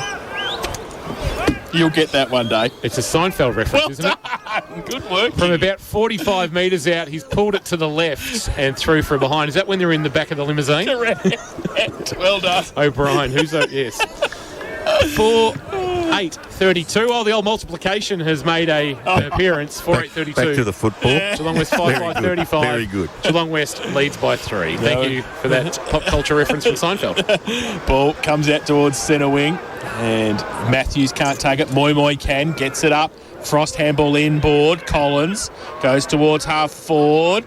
Mark taken by Codd, wants to move it on now. Goes towards a Jang, and Drennan from the side can't take the mark, but the side was beautiful by Collins, and he kicks the goal. Jackson Collins followed it up from the centre wing position. Ball came in there quickly, and he kicked his first, and the quick reply, well, a steadier for the West. They go 6-5-41, and they lead Leopold 4-8-32, and that's on the Metricon K-Rock third quarter scoreboard. Because Leopold have had so much time in forward half, those last couple of minutes, they were all forward of the centre circle, and that quick ball movement by the Giants caught them off guard, and they got out the back on 2 occasions. And I say, if you get it into numbers in there quick, and you're 1v1, then you're every chance forward of the ball, and that's what they did there, the Giants. Coast to coast, Kirk. Absolutely, because they moved the ball quick. So they didn't concede the lead when Leopold had the opportunity to take it off them. Missed shot at goal from O'Brien. And he kicks out with real purpose, Lockie Hanley. Well, he's a beautiful kick. Skillful footballer. Both knees bandaged too, I noticed, after half-time. Yeah, I think he started with one. Yes. For St John of God. Back in the middle, Giddings almost grabbing it out of the ruck. It's in the glue pot on the cricket wicket area. Head over the footy was Lewis, but a quick kick forward for Leopold will roll towards Fletcher, Wilson and O'Brien. Wilson head over the footy, Barnes over him. Ball's not coming out. They should be holding the ball. But I reckon some leeway being given on a day like today by the umpires. But to the letter of the law, you dive on it and don't release it. You're done. Umpire puts it into the air. Watts Stands tall, wins the tap down. Marcus Thompson couldn't take it. Lovell fumbled and then time to recover. And then got through Jai Thompson with a handball to Watts, who kicks awkwardly on his left towards right half forward. Collins front position. Good spoil Dixon, front of the pack numbers there. Maybaum, Marcus Thompson, good tackle. Lovell forced a turnover. Giants have got numbers, but they knocked it back into the path of Thompson. Stolen away by Moy. Handball reef forward towards Frangos. Frangos from 50 just puts a kick towards the goal square. Good spoil, knocking it away for Leopold towards O'Brien. Head over the footy, coming one way was Burgess. Will lay a tackle on a Jang. A handball back. Hanley, he's the ideal man to have the ball in as he kicks to about 15 out from goal, flying with one hand, but not taking it was Drennan. Leopold have got numbers. Justin was cool in a crisis, and the kick onto the chest of Marcus Thompson was impressive as Thompson turned around and sort of gave a bit of lip to Lovell. He goes wide. Fletcher Wilson takes the mark, defensive 50, goes to centre wing. They're on the go now. Justin through the middle. He can take a bounce. He's run a long way without a bounce. He goes long to an open goal square and he's missed it to the near side. And Mitch Patton is not a happy camper up forward. Well, 10 steps prior, they were out the back and out Patton. He just took that too long to kick. So the ball has been kicked in, and Giants through Evans, who dangerously, but in the end probably okay, tries to open up the other side of the ground. Then they go back through Buckwell, back to whence they came, so they're still in the back pocket on the outer side. And they're just going to chip the ball short. And Evans, who started with the ball about a minute ago, has got it again in the last line of defence. And Leopold have folded nicely towards half forward with the kick. Over the back, Watts might fall towards Frosty, can't keep it in, and it's out of bounds for a throw in. Moy out the back. Well, Frangos out the back on his own for a long time. Moy was out the back on his own at the stoppage for a long time. And if they had got that ball out like they did on the previous one, they were in all sorts again, Leopold. Ty Evans started in the long sleeves, went to the short sleeves, and is now back in the long sleeves from the boundary. Throw in, Giddings tackled and going nowhere. And we'll get a ball up near the point of the square, right half forward. Leopold in attack. Giddings front position, won the tap down. Williamson couldn't take the footy with him. Watts was good. His kick barely went 15. Marcus paid his bench, took it, and he turned and kicked quickly off the chest of Hoare. It came. Chance now for Leopold, although Lane wasn't sure with his ball handling. It's opened the door. Hoare, handball, off to Moy, little jig, and then the kick to Collins. Good spoil by Dixon, knocked it away, but Collins can't keep it alive at the boundary line, and it's out of bounds for a boundary throw-in. Left forward pocket, Giants in attack. They lead by 8. They've been able to resist the challenge of Leopold, who have kicked 3 goals in this third quarter, thanks to Metricon, your local builder, and we're building strong with 2 goals of their own. So boundary throw in front, Giddings got it down. They work the Giants up the chimney with the kick back to Watts. Gave it away to a Jang, 50 out, sets it up for Collins, getting back there though. Good mark, Maybaum. Read it nicely and filled the space, filled the gap in front and took the mark. And now drives it wide and long. They can raffle it. Bailey Kelly can't take the mark. Needs to pick it up to Buckwell. He threw it in the end. Handball came to Jai Thompson, who dropped the football in the tackle. Slocum next to him. And it will be a boundary throw in right half forward. Giants into attack. They're 8 points the better against the Lions. And boundary throw in front of the best seats in the house, thanks to APCO Cafe 24/7. 22 and a half minutes gone on the Port Phillip Ferry time clock. Watts basically grabbed it out of the ruck. Was tackled by Williamson, who laid 2-3 tackles. Forced a spillage for Jai Thompson. Gave it to Burgess. He'll be happy to go over the boundary line, I reckon, with the Jang and Slocum keeping him company. And we'll get a boundary throw in. Slightly forward of the wing, favouring the Giants. Grabbed it out of the ruck because no one contested with him in the ruck. So Watts now against Maybaum. Watts front position, won the tap down. Lovell, great tackle. Williamson not coming out. Umpire says, give it to me, I'll ball it up. So it's a real battle that's going to ensure over the next half an hour, 35 minutes, you would suspect. Umpire Jones into the air again. Maybaum front position, maybe from behind. Watts winning it. I might come off the shin of Umpire Jones. Or Moy got one high. Umpire said play on. Mensch, quick handball. It was too hot for Lovell. And Wagner, a give and go with Williamson. Wagner now driving a kick to the wing to a one-on-one. O'Brien, he wanted. Edwards came up, couldn't take the mark. And that spilled forward of the pack towards Lane. A handball to Wilson. Wilson lowered the eyes. Wonderful delivery for Pitt, who's marked. You've got to like what Edwards did there. I think he might be cramping too for St John. A guy chip over the top, and O'Brien has sensed that Edwards in back play has got some trouble with the cramp, gone and filled the hole and taken the mark. You've got to like what Edwards did. He attacked the footy, but it was a very risky decision to do what he did. It was. He was proactive coming off his opponent and getting that front position. And you had a mark to him, everything was fine, but he didn't. So you get the turnover and away he goes. Yeah, that's right. O'Brien had an opportunity to give the Leopold the lead a little bit earlier in the quarter. This won't give them the lead, but it'll pull it back to 2 points in the shadows of three-quarter time. From 40 metres out, sends it on its way. He started it right, and that's where it stayed through for a minor score margin. He's 7, and the Giants dodge another bullet as Leopold go to 4:10.34 inaccurate. Geelong with 6:5.41, 24 and a half minutes gone on the Port Phillip Ferries time clock. Last time he kicked a point, they went coast to coast. That's right. Yep. Geez, they missed some set shots, haven't they? I should have taken that stat. So it'll be Josh Dwyer with the ball at full-back for the Giants. Looks to be going to the outer side where the majority of players are. Plays on, runs his distance and goes wide. Lewis goes up off the back though. Mensch read it the better. Frost got there first. Shuffled the handball inside to Codd. Left foot kick. Oh, that's terrible. And just being able to stand there. Gordon stood his ground and they want to play and switch. Ooh, Herbert. Slocum told to come back on the mark at defensive 50. Drives it long. Edwards goes up, takes the mark. Hamlin hanger behind the back if you don't mind. He's just doing anything. He's like Harlem Globetrotters. K-Rock zone. Bad luck, Max. Bad luck. Ball goes inside. Drennan goes up, can't take the mark. He just wants to take hangers. Drennan now a Jang through the middle. He goes with a kick. Frangos picks it up on his bootstraps, gets pushed off. It's all Leopold in defence. They get away through Marcus Thompson, who chips one over the top. O'Brien stretches and marks with the one hand, and then under pressure gives a handball out wide. It's Maybaum on the bounce to Gordon. Gordon on the right boot sends it looking for O'Brien, who's been a bit of a target in this second quarter. Or Wilson went high with the tackle. It was actually smart play by the Giant underneath all that. He just sort of dropped at the knees and took the high tackle. It might be Frost with it at left half back. He's now called to play on, so he just sends a kick very, very high. Wagner's going to have to sit underneath that. Went with the one hand, couldn't complete the mark. Jennings picked up the loose footy, walked into the tackle of both Hoare and Lewis. And we'll get a ball up at the centre wing position. Out of side, West leading by 7 over Leopold, 41-34, 26 and a half minutes gone. Port Phillip Ferries time. A Jang from the ruck contest, gets it, goes long. Moi uses the body, takes the mark. Phil Moi, smart. And very Hawkins-like there. Yep.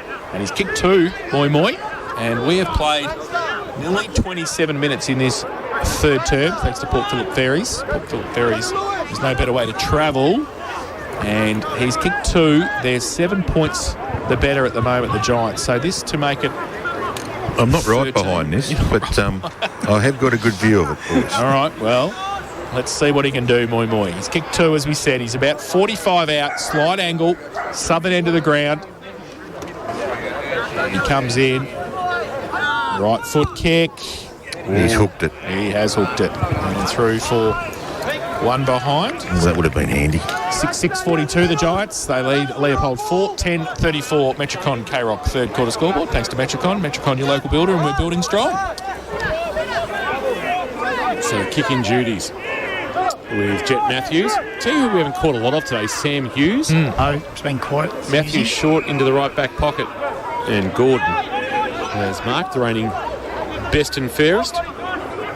Marty Dunstan medal as it is at Leopold, a high ball in the Fitzgerald family trophy. In front of the pack, Thompson was good. That was Jai, handball release, and it's fired forward by Justin into the path of Maybaum, who under pressure jams it on the boot. Here's O'Brien again. O'Brien outside of the right boot. It'll be all about how it rolls and bounces and rolls and bounces. And geez, it came back towards the goals, but it stayed between the right-hand goal and behind post, and is through for a minor score, and it's back to a 7-point ball game. 4-11 now. O'Brien with 3 behinds by my count, and all in this third quarter, so he's become very lively inside forward 50. So the ball from Dwyer to Handley now, who goes long with the kick. It's 5 Giants players there and 1 Lion, and the Lion took the mark. It was Jennings.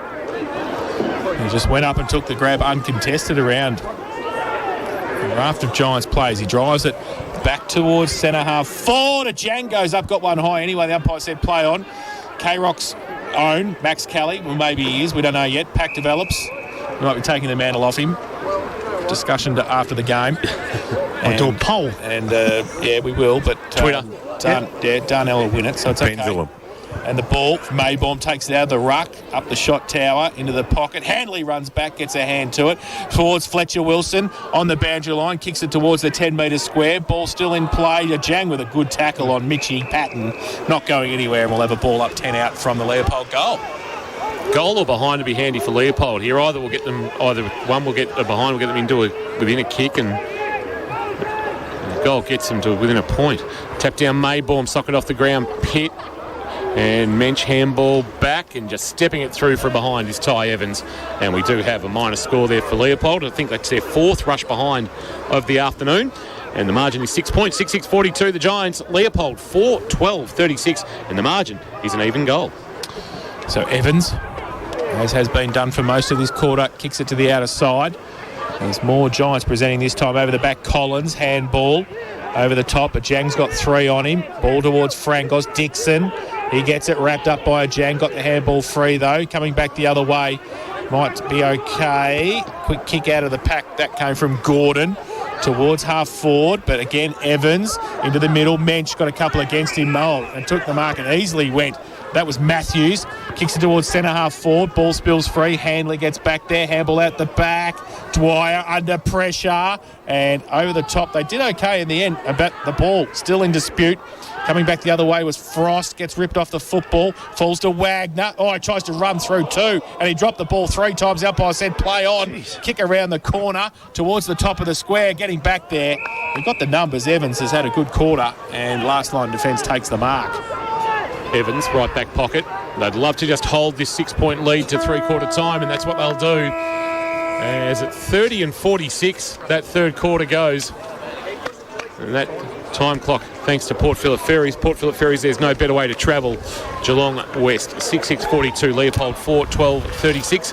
Chris Nichols quickly out onto the ground. Nico heading towards Leopold, who you're going to have a quick chat with and get a couple of words from about the contest so far. We're all walking the other way, so we've been told to get into their groups quick sticks, so I don't know if I'll get anyone here. So we might leave you be for the moment. All right. Chris Nichols down boundary side for us.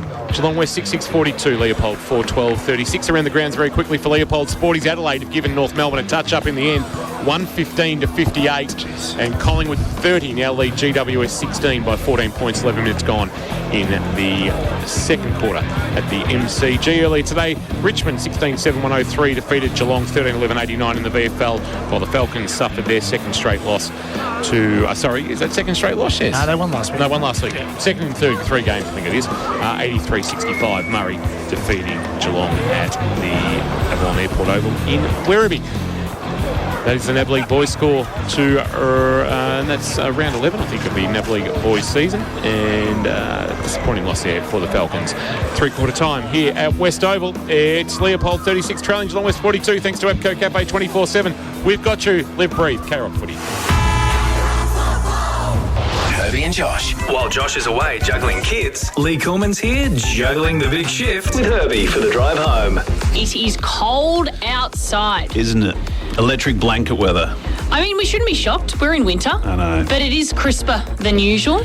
I always think when I think of winter of electric blankets, Mum always said, don't wet the bed if you got your electric blanket on. And if you do wet the bed, make sure you dry your electric blanket. I still live by that today as a 44-year-old bloke. So I once woke up thinking I had wet the bed because I had the electric blanket on, because I'm a sweater from way back and I left it on all night, and I woke up going, oh no, and that she's was had an last accident. Week, wasn't it? When I was at my boyfriend's. I don't need to know those details. Herbie and Josh, weekdays from 4 p.m. only on K-Rock 955. Home solution from Metricon, a fixed price house and land specialist. Now at Harvey Norman, buy one frame TV 55-inch or above and add a second frame TV of any size and get a bonus gift card up to $700. Sonos 1SL smart speaker, $245, save $40. Amazing value in the DeLonghi Magnifica automatic coffee machine, $649. Westinghouse stainless steel multifunction oven, hot price $648. Terms and conditions apply. See store for details. More great deals on now at Harvey Norman. Easy parking at 2 great locations, Corio and Warren Ponds. Hi, I'm Patrick Dangerfield. When you're on the highway to the danger zone, make sure it's in a Rex Gorell new or used car. Rex Gorell just can't be beaten. They top the ladder when it comes to range, service, value and quality. So you'll only get the best when you buy your car from Rex Gorell. Family owned and committed to Geelong. Do what I've done. Join the winning team at Rex Gorell. Rex Gorell, Fine Street on the Trobe Terrace, Geelong. Visit rexgorell.com.au. LMCTs 1308 8349. Hitting G-Town after the game? You know where you're going to end up, don't you? Lammy's. So why not start the night strong? There's nothing that's more iconically Geelong than our very own Lammy's Sesh. Get your weekly dose of great tunes all night long. Give yourself something to talk about Monday. And remember, never, ever lamb alone. Lammy's Tavern, open from 9 p.m. every Friday to Sunday, with free entry before 10 p.m. Lammy's, you know where to go. At Metricon, we build amazing homes. And we're a local builder with local offices and local displays, all run by local people. And as Metricon is Australia's #1 home builder, our trades and buying power mean we can get you into your new Metricon home with confidence. We're regional Victoria's local builder. So talk to us and love where you live. Metricon. CDBU 52967. If shopping local is important to you, try the Sandman's Geelong made mattresses. They're some of the best money can buy. These two-sided mattresses are so comfy and made to outlast any other. Plus, with a huge range of timber and fabric bedroom furniture and caravan mattresses, at the Sandman, you're spoiled for choice. With free delivery and mattress removal, sleep better with the Sandman. Visit the huge Grovedale showroom with lots of easy parking or shop online at sandman.com.au. Thanks to our #1 ticket holder, APCO. Fueled by APCO Cafe 24/7. Picked up by Williamson. Tightest of angles. Tightest of angles. Kicks the Lammy's Tavern goal of the day. Well, just as we said they were struggling to find a way to score, Brock Williamson with something special out of the right forward pocket. No daylight to work with. One touch onto the boot, missed its target. Slocum tight in the pocket. Slocum tight in the pocket. Oh, his was as good as Williamson's. That's a great finish from Grady Slocum. All his momentum taking him into the right forward pocket. He was able to bend it around and restore a 10-point Geelong West lead.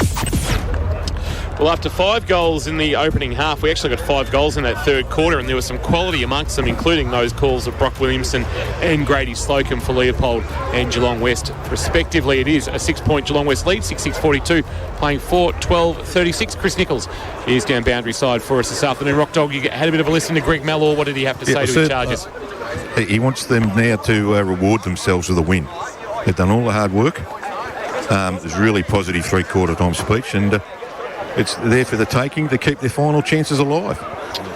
Thank you for that, Nico. Just looking at David Handley, now, David's actually not moving great for St John of God, so I'm not sure whether he's actually done something, hence what's kept him out of either Carlton or Geelong West this weekend. So hopefully he's okay for the Blues at some stage, or for Geelong West, potentially for Grovedale in a couple of weeks' time, depending on how he comes up and how Carlton views to use him. Talking about Carlton, Cooper Stevens has stepped away from Carlton at VFL level and played yesterday for Colac in the GFL and performed admirably, talking with Rowan McSparron. So good to see him at GFL level. Very handy addition with Liam McCarthy, spending some time on the sidelines with I think it's a crack in the collarbone. But Kirsch, it's three-quarter time. It's a 6-point Geelong West lead. We've almost reset it back to the start.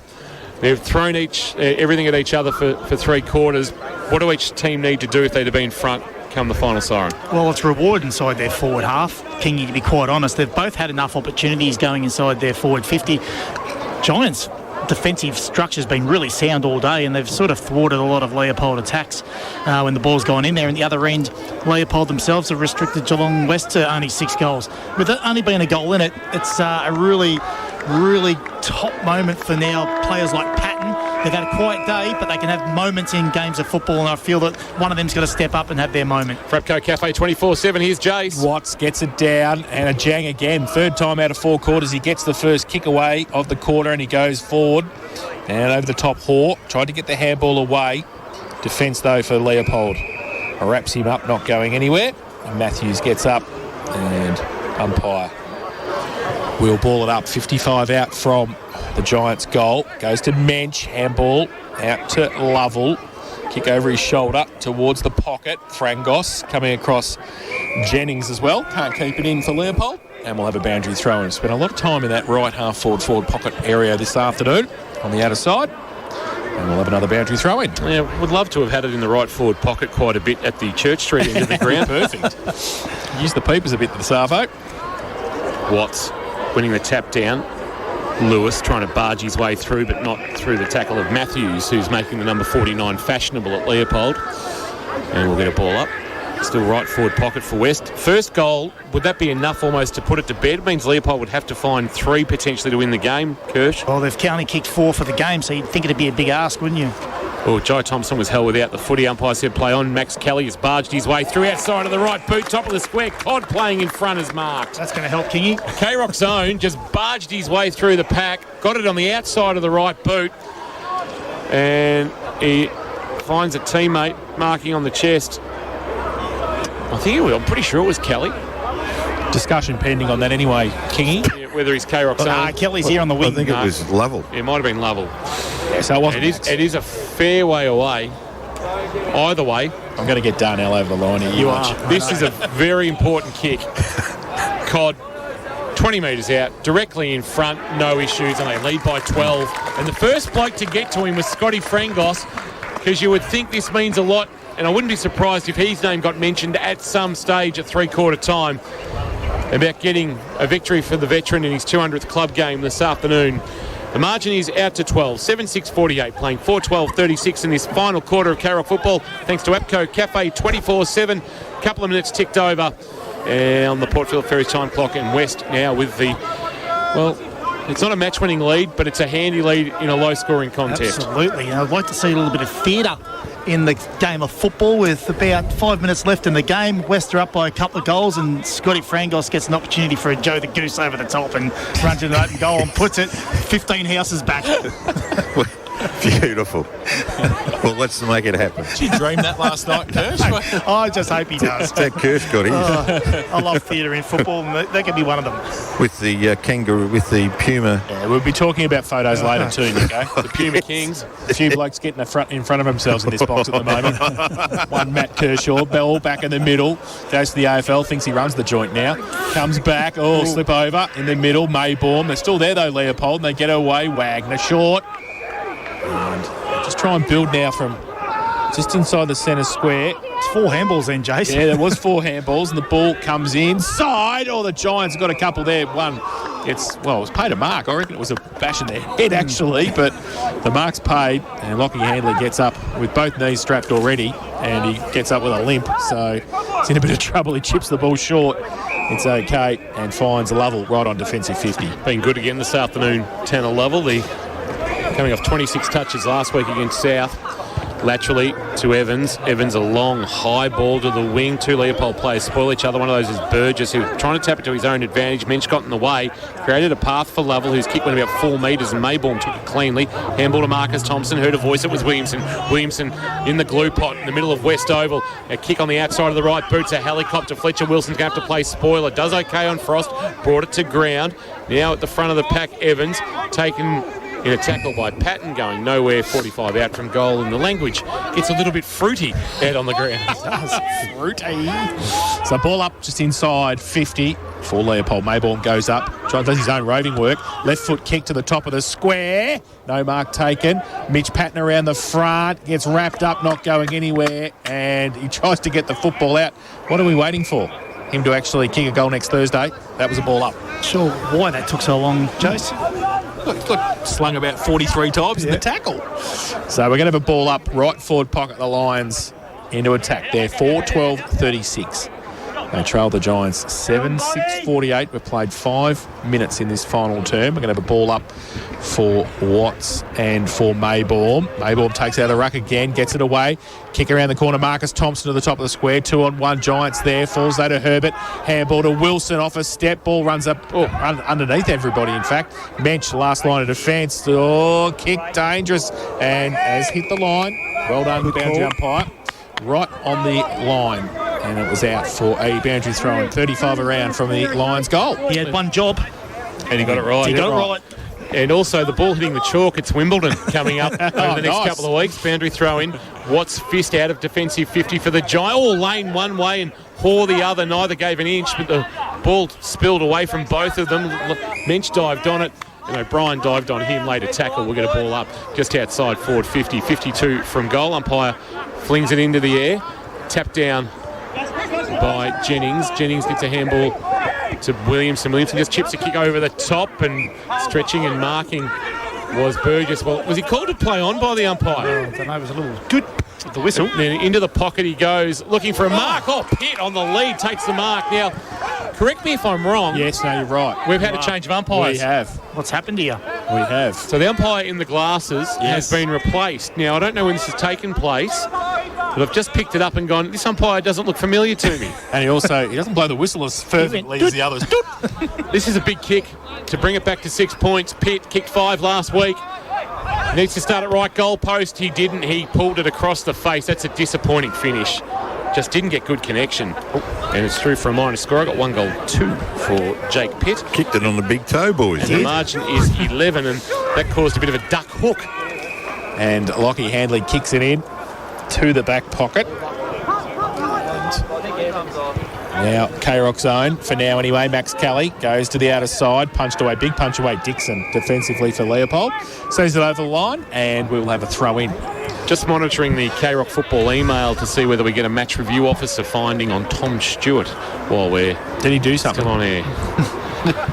Boundary throw in. Over the back now, Watts gets it down. Front of the pack on centre wing. Thompson got it to Thompson. His handball was smothered though. Mensch, little handball to Lovell, off a step towards half forward. Oh, Lane filled the gap nicely. Plays on, left foot kick out wide. Oh, good mark, Justin in front of Slocum. And just on centre wing, dangerous kick back in board. Had to give Marcus Thompson a bit of effort there. He got 3 against him too, and he's wrapped up right in the glue pot, not going anywhere. Tries to take 43 with him as well as he tries to get up, but he can't. And we will have a ball up. 7-6-48, the Giants, they lead Leopold 4-13-37. Watts, beautiful tap down. Lewis jamming it on the boot towards left half forward, rolling ball. It's knocked away, but it's going to be knocked into the path of Bailey Kelly of Leopold. Handball on the up for Jennings. Had it knocked down as he tried to get it away by Kelly. Jennings comes again, dives on it. Kelly dives on him along with Lewis. And just inside the centre square at the edge of the turf cricket wicket table, we'll get a ball up. What would you do here? You'd probably bowl first on a sticky wicket. Yep. Tap down Watts is not a bad one. That's a free kick for a hold, surely. Now, Thompson's going to argue that his arm was actually being held by Lovell, and Lovell made it look like Thompson was holding him, and I reckon Thompson might have an argument. Kick towards half forward, Collins on a lead, had it spoiled by Dixon, who's been good today. Head over it, Herbert was buffeted off it. Dumped was Drennan, and now for Leopold, Williamson holding the ball. Tried to do a little bit too much in the end. Or no, pushing the back, and I should say it's Matthews. I thought that would be holding the ball. Ty Evans is arguing the toss there, but not going to get anywhere. He's holding the ball. He tried to burst through. And Matthews drives a kick out of the wing. Goes up there. Maybaum goes up, can't take the mark. Oh, Chop said, or over the shoulder said the umpire. So Maybaum wants to play on quickly, drives it back in board. It's okay. Justin takes the mark, plays on out of the glue pot, goes towards half forward with a kick looking for Pitt, who goes up, punched away. Front and centre was Wagner, got around towards Williamson, inside 50, takes the mark. And we'll have a set shot from, he'll just kick just inside 50. Just got to kick the goal, doesn't he? Got to kick the goal. And they're giving themselves enough looks at it, Leopold, particularly in their, when they get in their forward 50. They just got to reward themselves. And Joe, they get within one kick and their backs might be up a little bit here. He's a long way out here. Just inside, wants to play on, drives it from 50, long kick towards the top of the square. Big pack there. 4 players go up for the Giants. Have they got anybody down? They have it the side, or the handball had to be good. Oh, that's a high tackle. The umpire said play on. And if it's not a high tackle, is it held? The umpire says still play on. Rugby scrum ensures, and he will come in and ball it up now. And 7-6. Bit of state of origin there, boys. It is. 48 playing 37. Giants, 10 minutes played. Final turn, Port Phillip Berry's time clock. Jennings and Watts do the ruck work. Watts winning the tap down, top of the square. It rolls back towards the Leopold goal. Out of traffic came Herbert, who gave a handball to Williamson. That's not coming out. That will be holding the ball. Umpire's pinged him. Well, I don't know whether there's much Brock Williamson could do there, and Moy's won himself a free kick. Jang waiting to come back on, boys. Moy sets it up to the front of our best seats of the house, thanks to Abco Cafe 24/7. Good spoil by Dixon away from Collins. Jennings took it at the front of the pack for Leopold. Kick inside 50. Pitt couldn't complete the mark. Kelly coming the other way. Had a run at the footy, couldn't take it. That's gone out of bounds. Calls for deliberate. Umpire says throw it in. It's worse than the other one. Yes. The Marcus Thompson one? Yeah, absolutely it was. So right forward pocket boundary throw in, 11 minutes gone. Still plenty to play in this one. Leopold in attack, they trail by 11. So ball up, a ball in. Watts gets it down to the front. Maybaum roves it, gets around, left foot kick, open goal square. Goal! The big fella's had a big second half. And he has put it through for his first of the afternoon. And the fifth for Leopold, 5-13-43. Margin back to 5 points, 7-6-48 Geelong West. And that is on the Upco Cafe 24/7 K-Rock final quarter scoreboard. The difference is in the third quarter when Leopold had those goals and scoring opportunities. They kicked 2 goals, 1 from stoppages within their forward 50 when Maybaum was in the ruck. In that contest then, he's been so good in the ruck. He's given a little bit of a different dynamic, and then he roved his own ball and kicked the goal. So he's been one that's really stood up in this second half for Leopold. One thing they haven't done this afternoon is lead Leopold. West have been able to keep them from getting in front despite Leopold's efforts in the last 40 or so minutes. Back in the middle, it's Watts winning the tap down. Jai Thompson, the roving low for Leopold, gave a handball to Wagner, who sends a kick forward looking for a marking option. Front position, O'Brien couldn't take it. Wonderful pick up by Herbert, who gave it to Thompson. Lowered the vision and hit up a leading Kelly. Man on the mark, who's a little bit sore. Hanley is really struggling for St John of God with those knees. And that allowed Kelly just to slip him and get in front and mark. Man on the mark will stand about 38 from goal. Great leadership by Thompson then. Yeah, Jai Thompson, he might not have the C next to his name anymore, but he's certainly the spiritual leader of Leopold.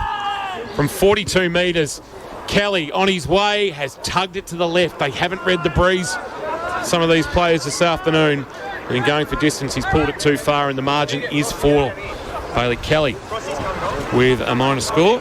And Leopold now 5-14-44 inaccurate. Geelong West 7-6-48, so 19 scoring shots to 13, but they trail by 3. Dwyer kicks it in. Collins takes the mark, defensive 50. This is where they've been good too on the slingshot from kick-ins. Goes towards a Jang and also Cod off the back. A Jang, it might sit for him, it does. Open 50, goes to a one-on-one. Oh, Frangos at the back, tried to push his opponent past the football. Couldn't do so. Now it's a 3-on-1. Crennan gets a kick around the corner. And Drennan it was who just missed. 3 for 1 behind. So he has 1-1 this afternoon.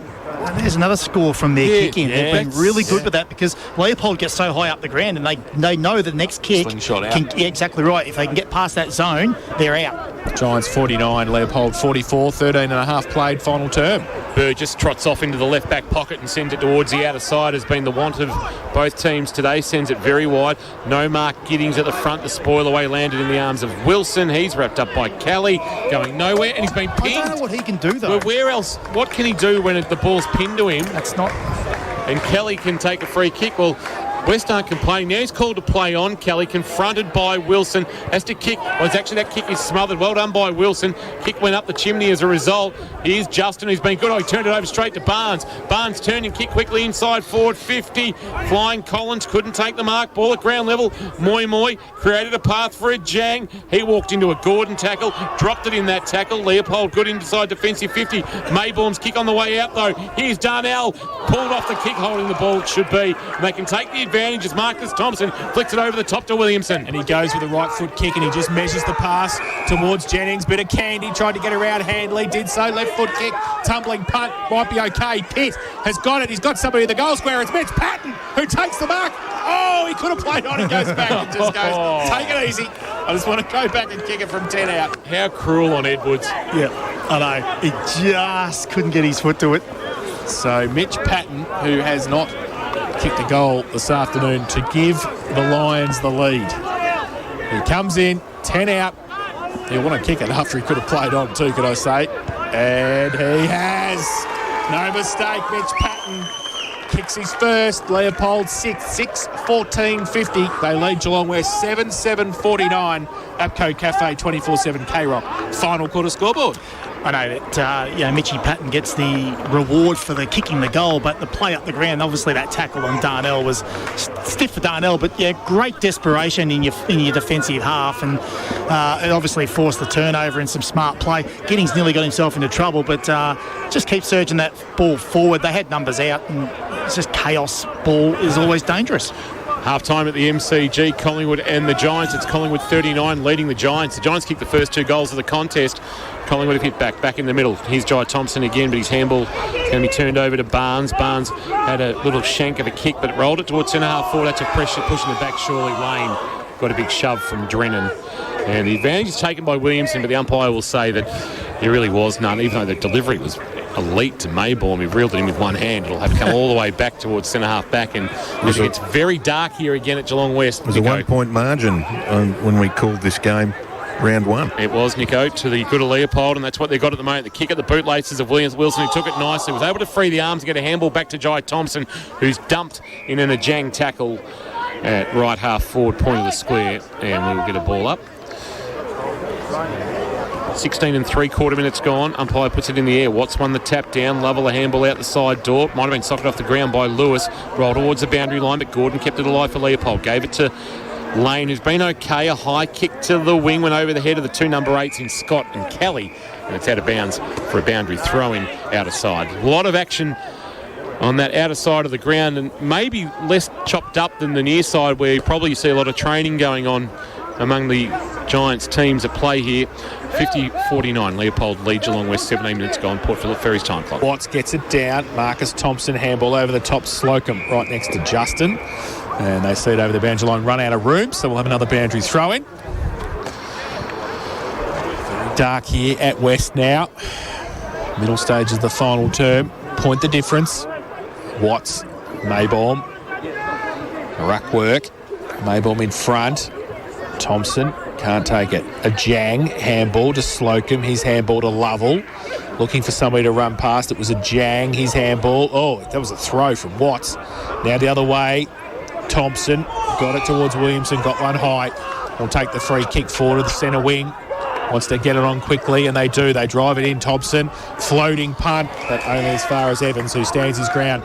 And inside defensive 50. Thought about short. Elects to go further afield. And going out there. That's a good mark, Collins. That was good mitts, and he took it. Defensive side of centre wing. At half back, in fact. And 50. Yes, Tommy Gordon. Oof. So the Giants to come down to half forward. Nobody's standing the mark, so he plays on. Drives it long towards the top of the square. No mark taken. Off the back, the lines. Dixon wants to get it out wide. Ash takes the mark in the back pocket. Drives it along towards Wagner, who takes the mark just in between back pocket and half back. Drives it down the line and punched away. Big double fist to Mick Schultz style. Benny Cassidy liked that one. Fleeton sees it over the boundary line. Why wouldn't he mark? If you can double fist, you can mark. Kingy. So, is that a young player just taking the more conservative option? Probably just playing safe. Safe ain't going to win you the game. Just his 4th game, 2nd of the season for Joel Fleeton. Of course, twin brother Cam on the GWS Giants list from the boundary throw-in. And we're at half forward on hands and knees. That was Frost to handball to Watts, but he turned it over. Burgess has been good, and his well-weighted kick just inside the line is marked by Nick Ash. Ash, who kicked it behind in the second quarter. Back to the wing. Got to be really clean now, boys. Kick to the wing, wanting Thompson, who flew. That was Jai, couldn't complete the mark. Ball at the front of the pack. He lays a tackle along with Pitt. There's a Giant who's a little bit sore. Might be Barnes for St John of God. Your emergency specialist open 24/7 Mine Street in Geelong. He's going to come to the bench and be looked at by the medical staff.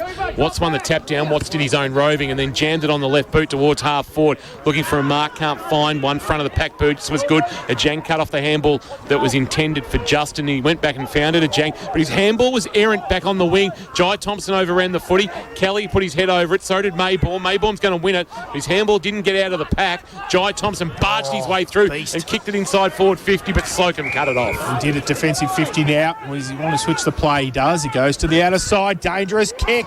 Pitt got a hand to it in front of Handley. Pitt now handball to Justin, who followed up 55 out. Goes to the goal square and over the back. Mark taken by Tom Scott. And had to sit all the time on Dwyer and was just able to read the ball better in flight and took the mark 10 out. Is the best team going to lose today? More than likely. A lot of West players with their hands on their knees and Joel looking Fleeton for rotations. is winded, boys, but should be back on. Max Kelly's injured. And Jang was sore. They just couldn't transition defensively.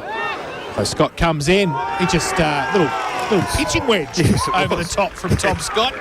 Just wedged it over for the 7th for Leopold 7. 14.56 they lead. Geelong West 7-7-49. Apco Cafe 24/7. K-Rock final quarter scoreboard. Baxter bench limping. Look, they're just all out at the moment, West. They might be searching for the week off. Yeah.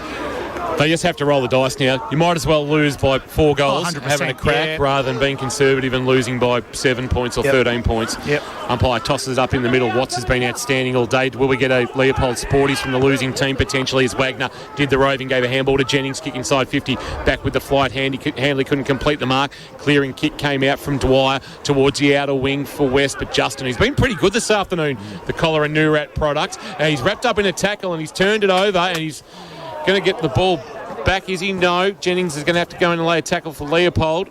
And it's going to stay on the deck. Umpire is going to have to come in and sort that out. Frost is in there. Umpire says, give it to me, I'll ball it up. 22 minutes gone in this final term. Leopold have kicked 3 goals. Geelong West have kicked 1. So there's been 4 kicks. So I still think we'll play to around 28 or 29 at this stage. And we've got a ball up. Watts gets it down. Lewis passed it. Quick kick towards Herbert. Oh, he did go to ground. The umpire said no, play on. Ball still in dispute. Oh, comes out. Evans had a hand to it. Frangos getting back there to help out. Puts the tackle on. Justin over the top of it. The umpire will come and ball it up. About 70 out from the Leopold goal. With his short whistle toot again. Toot. And now ball around the corner. Getting back Darnell. See how he's just, it's just Darnell. Yeah. Not even Edwards, it's just Darnell. Takes the mark. Wants to clear it towards Lockie Handley. Last line of defence, he's got Buckwell, lateral, takes the mark in the back pocket. Got to roll the dice a bit now, the Giants. Goes short, Dwyer takes it on defensive 50. Yeah, this slow play is not going to help them at all. Allows Leopold to set up behind the footy, and that's what they've done. Dwyer just hitting hope to the wing at Jang front position. Numbers there for Leopold, including Giddings, who brought it to the ground. Front of the pack, Codd. Slocum put his head over it, but couldn't take it cleanly. Coming the other way, Ash might have got a shove in the back. Nick Ash, umpire said, no, give it to me. I'll ball it up. And Leopold are happy with this. Time is their friend. It's the enemy of the Giants. Giddings, Watts. Giddings a tap this time. Rolling ball. Slocum put his head over for West, but walked into a Marcus Thompson tackle, who I suspect is probably in the thoughts of Chris Nichols for the Leopold Sporties. $100 voucher this afternoon. He certainly is. Chance now for Lewis, but he's turned it over. Here's Marcus Thompson again on cue. Frangos has gone back behind the footy for the moment and taken the mark, and now he's kicked. Oh no, he's turned it over. And Pitt's taken the mark, and they're streaming forward for Leopold. Scott or Patton, take your pick. Patton will mark. They nearly spoiled each other. Scott nearly plucked it off his chest, and I think he might have just got a late call. Get out of my way. Yeah, From let Mitch it go. Patton I'm the saying, man down here. hang on, people are on me to win the leading goal kicking. Right. Yeah. And he took the mark, and we'll go back and have a shot. Mitch Patton, he's kicked 1. He's got 39 for the season. Statistically, it's his second best season at GFL senior level as Jace has reached for the coat. It's got a little bit chilly here. Yeah, the temperature's dropped about 4 degrees. He'll start at right-hand goal post and he'll kick the goal. And Leopold are going to win this one this afternoon. They've trailed until the 15-minute mark of the final term. They actually trailed by as much as 21 points in the opening term. And you've got to say that West are going to walk away from this one going, we were a little bit stiff. Patton's got 2. He's got 40 for the season.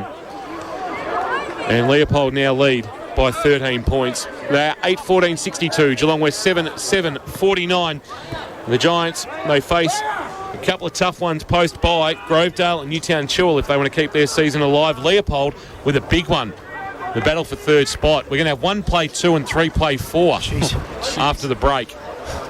And we're going to have, I think, 6 play 7 or 6 play 8. Get a Monday game or something, King? Can you work that out? That'd be nice. Watts gets it down towards a Jang. No other games work apart from Saturday afternoon. In the middle. Now the ball comes out. Mensch got the clearing kick. Getting back there.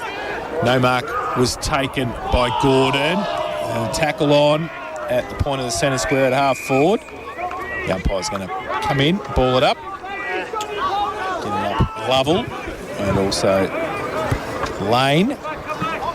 So umpire to throw it up for Watts and Maybaum. Watts with a big thump forward. Hoare to run onto it at half forward. Might sit for him. He roves it and gives it away quickly. Drennan off a step and he's given them half a show. He turns around. Drennan kicks his second of the afternoon. They're not done with yet, the Giants. 26 played, and that is their 8th of the afternoon. 8:7:55. They trail Leopold 8-14-62. Apco Cafe 24/7 K-Rock final quarter scoreboard.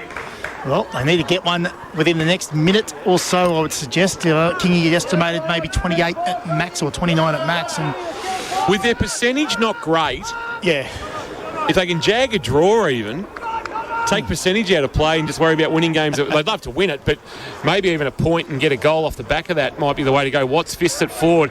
Rolling ball, attacked off the wing by Justin of Leopold. He jammed it on his left boot. It'll pitch in the glue pot, and Watts, too slow. Dragged down by O'Brien. Diving on the footy is Jennings potentially. No, in fact, it was Maybaum. Now the kick inside 50 for Leopold. Pitt attacked it. Handball to Jennings. Jennings with an open goal. Jennings to put it to bed. No, missed to the left. Through for a minor score. Margin is 8. Now they need 2 goals, West. Crowd starting to get involved. Bit of coast-to-coast action too, the Giants. I reckon. They want to go. Dwyer. This is it. Yep, he goes out wide. Collins has to defensively punch it from behind. Needs some support in front. Wilson tried to shuffle the handball towards Pitt. He handballs it backwards. Under pressure. Wilson got it down. And Thompson was there also, as you would expect. Pack develops just inside the centre square at half forward for the Lions. Maybaum and Watts. Watts with a left hand. Jai Thompson, though, roves it. Back inside 50. Pitt puts a tackle on. Ball spills free. Out the back. Evans ripped off the football. Umpire says play on. Handball came out wide. Wilson wrapped up, takes the tackle. And not going anywhere. 28 played, final term. West Giants 55. Leopold 63. You've got to rate the Leopold long sleeve jumper that Wilson's wearing. It's quality. Tapped down from behind by Watts. Front of the pack, Williamson. Mensch on there up. Watts had to throw. And he's been pinged too. Did it earlier and got away with it. Yeah, he probably thought I'll try it again. Yeah. The umpire's arguing that there was a space between the ball and his fist when it made contact, which constitutes a throw, and Maybaum will take all the time off the clock that he desires to 30 seconds. And then have a shot at goal, and he gives a handball off. He's got a man standing on the outside of him in Justin. Justin from about 48 metres to put the nail in the coffin. It won't have the carry. Wilson from 4 deep flew. Front of the pack is Herbert. He had his head over the footy for Leopold, but he couldn't take it. Pitt somehow got a handball up to Herbert. He walked into a 2-man tackle. Hanley and Buckwell stopping him from going anywhere, and we'll get a ball up right forward pockets. Church Street end of the ground. Leopold by 8 as we approach 29 minutes gone on the Port Phillip Ferries time clock. So ball up.